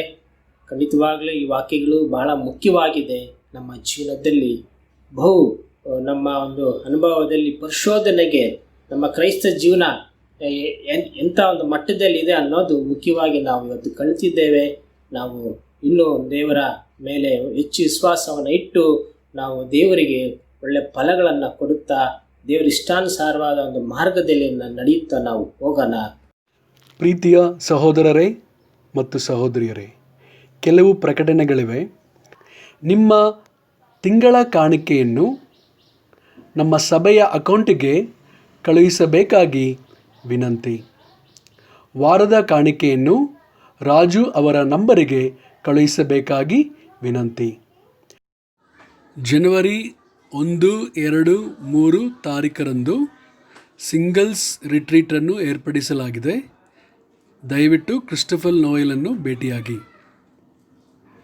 ಡಿಸೆಂಬರ್ 20ನೇ ತಾರೀಕು 1ನೇ ಶತಮಾನದ ಆರಾಧನೆಯು ಇರುತ್ತದೆ. ಅದರ ಜೊತೆಯಲ್ಲಿ ಕ್ರಿಸ್ಮಸ್ ಪಾರ್ಟಿಯೂ ಇರುತ್ತದೆ. ದಯವಿಟ್ಟು ಕುಟುಂಬ ಸಭೆಯ ನಾಯಕರನ್ನು ಭೇಟಿಯಾಗಿ. AICC all India campus conference ಅನ್ನು ಡಿಸೆಂಬರ್ 26ರಿಂದ 28 ಆಯೋಜಿಸಲಾಗಿದೆ. ನಾವು ಪ್ರಾರ್ಥಿಸೋಣ. ಪರಲೋಕದ ಮಹಾ ಪರಿಶುದ್ಧರಾದ ದೇವರೇ, ಬಹಳ ಧನ್ಯವಾದಗಳು, ಸ್ತೋತ್ರಗಳು ಸ್ವಾಮಿ. ಇಷ್ಟೊತ್ತು ದೇವರೇ ನಿಮ್ಮ ವಾಕ್ಯಗಳನ್ನು ನಾವು ಕೇಳಿದ್ದೇವೆ ಸ್ವಾಮಿ. ಎಂಥ ಒಂದು ಅದ್ಭುತವಾದಂಥ ವಾಕ್ಯಗಳು ದೇವರೇ. ಈ ವಾಕ್ಯಗಳನ್ನು ಸ್ವಾಮಿ ನಮ್ಮ ಜೀವನದಲ್ಲಿ ಅಳವಡಿಸಿಕೊಂಡು ನಾವು ನಿಮ್ಮ ಇಷ್ಟಾನುಸಾರವಾದಂಥ ಜೀವನವನ್ನು ಮಾಡುವಂತೆ ನಮ್ಮನ್ನು ಆಶ್ವಾಸಿತಂದೆ. ನಮ್ಮ ಕ್ರೈಸ್ತ ಜೀವನ, ನಮ್ಮ ಒಂದು ಭಕ್ತಿ ಸ್ವಾಮಿ ಕೊನೆವರೆಗೂ ದೇವರೇ ಇದ್ದುಕೊಂಡು ದೇವರೇ ನಾವು ನಡೆಯುವುದಕ್ಕೆ ಬೇಕಾದಂಥ ಬಲವನ್ನು ಕೊಟ್ಟು ಆಶ್ವಾಸಿ ದೇವರೇ. ನಿಜವಾಗ್ಲೂ ದೇವರೇ ನಾವು ಪ್ರಾರ್ಥಿಸ್ಕೊಳ್ಳುತ್ತೇವೆ. ಈ ಒಂದು ಕಷ್ಟಕರವಾದಂಥ ದಿನಗಳಲ್ಲಿ ದೇವರೇ ಜನರ ಒಂದು ಬಹಳ ಒಂದು ತೊಂದರೆಗಳಲ್ಲಿ ಇರ್ತಾರೆ ಸ್ವಾಮಿ. ಅವರ ಜೊತೆಯಲ್ಲಿ ಇರ್ರಿ ನಾವು ಬೇಡ್ಕೊಳ್ತೇವೆ ತಂದೆ. ಅವ್ರನ್ನ ಏನೇ ಒಂದು ತೊಂದರೆಗಳು ಇದ್ದರೂ ಕೂಡ ಅದರಿಂದ ಬಿಡುಗಡೆ ಕೊಟ್ಟು ನಿಮ್ಮ ಮಾರ್ಗದಲ್ಲಿ ನಿಮ್ಮ ಆಶ್ರಯದಲ್ಲಿ ಅವ್ರನ್ನ ಕರೆದುಕೊಳ್ಳಿ ಅಂತ ನಾನು ಪ್ರಾರ್ಥಿಸ್ಕೊಳ್ಳುತ್ತೇನೆ. ಸಭೆಯಾಗಿ ತಂದೆ ನಾವು ಇವತ್ತು ಸೇರಿ ತಂದೆ ಒಂದು ಫೋನಿನ ಆನ್ಲೈನ್ ಮೂಲಕ ನಾವು ನಿಮ್ಮನ್ನು ಆರಾಧಿಸಿದ್ದೇವೆ. ಈ ಒಂದು ಆರಾಧನೆ ನಿಮಗೆ ತಲುಪಿರಲಿ ಅಂತ ನಾನು ಬೇಡ್ಕೊಳ್ತೇನೆ ಸ್ವಾಮಿ. ಮುಂದಿನ ದಿನಗಳಲ್ಲಿ ಒಳ್ಳೆಯ ದಿನಗಳು ನಾವು ಕಾಣುವಂತೆ ನಮ್ಮನ್ನು ಆಶ್ವಾಸಿ ಅಂತ ನಾನು ಬೇಡ್ಕೊಳ್ತೇನೆ ಸ್ವಾಮಿ. ಎಲ್ಲ ಒಂದು ಕ್ರೈಸ್ತ ಬಾಂಧವರಿಗೂ ದೇವ ಮಕ್ಕಳಿಗೂ ಮುಟ್ಟಿ ಆಶ್ವಾಸ್ತಂದೆ. ಅವರಲ್ಲಿ ಇರ್ತಕ್ಕಂಥ ಏನೇ ಒಂದು ಸಮಸ್ಯೆಗಳಿದ್ರೂ ಕೂಡ ಎಲ್ಲವನ್ನು ತೆಗೆದುಹಾಕಿ ನಿಮ್ಮ ಒಂದು ಆನಂದದಲ್ಲಿ ನಡೆಸಿ ಸಂತೋಷದಲ್ಲಿ ನಡೆಸಬೇಕೆಂದು ನಾನು ಬೇಡ್ಕೊಳ್ತೇನೆ ಸ್ವಾಮಿ. ಯಾರೆಲ್ಲ ತಂದೆ ಈ ಒಂದು ತಿಂಗಳು ಕ್ರಿಸ್ಮಸ್ ತಿಂಗಳಾಗಿದೆ ತಂದೆ, ಸಂಭ್ರಮವಾಗಿ ಸಡಗರವಾಗಿ ಆಚರಿಸಬೇಕಾಗಿರ್ತದೆ. ಆದರೆ ದೇವರೇ ಈ ಒಂದು ವರ್ಷವು ಭಾಳ ಎಲ್ಲವೂ ನಿಂತು ಹೋಗಿದೆ ಸ್ವಾಮಿ. ಆದರೆ ಏನೇ ಆದರೂ ಕೂಡ ತಂದೆ ನೀವು ಇರುವುದೇ ನಮಗೆ ಭಾಳ ಮುಖ್ಯವಾಗಿದೆ. ನಿಮ್ಮನ್ನು ನಾವು ಹಿಡಿದುಕೊಂಡು ನಾವು ನಡೆಯುವುದಕ್ಕೆ ಸದಾ ನಮ್ಮನ್ನು ನಡೆಸಿ ಅಂತ ನಾನು ಬೇಡ್ಕೊಳ್ತೇನೆ ಸ್ವಾಮಿ. ಈ ಸಮಯ ಕೊಟ್ಟಿದ್ದಕ್ಕಾಗಿ ಸ್ತೋತ್ರ. ಈ ಒಂದು ಪ್ರಾರ್ಥನೆ ವಿಜ್ಞಾಪನೆಯು ನಿಮ್ಮ ಒಬ್ಬನೇ ಕುಮಾರನಾದ ದಿವ್ಯ ನಾಮದಲ್ಲಿ ನಾನು ಬೇಡಿಕೊಳ್ಳುತ್ತೇನೆ ತಂದೆಯೇ. ಆಮೇನ್.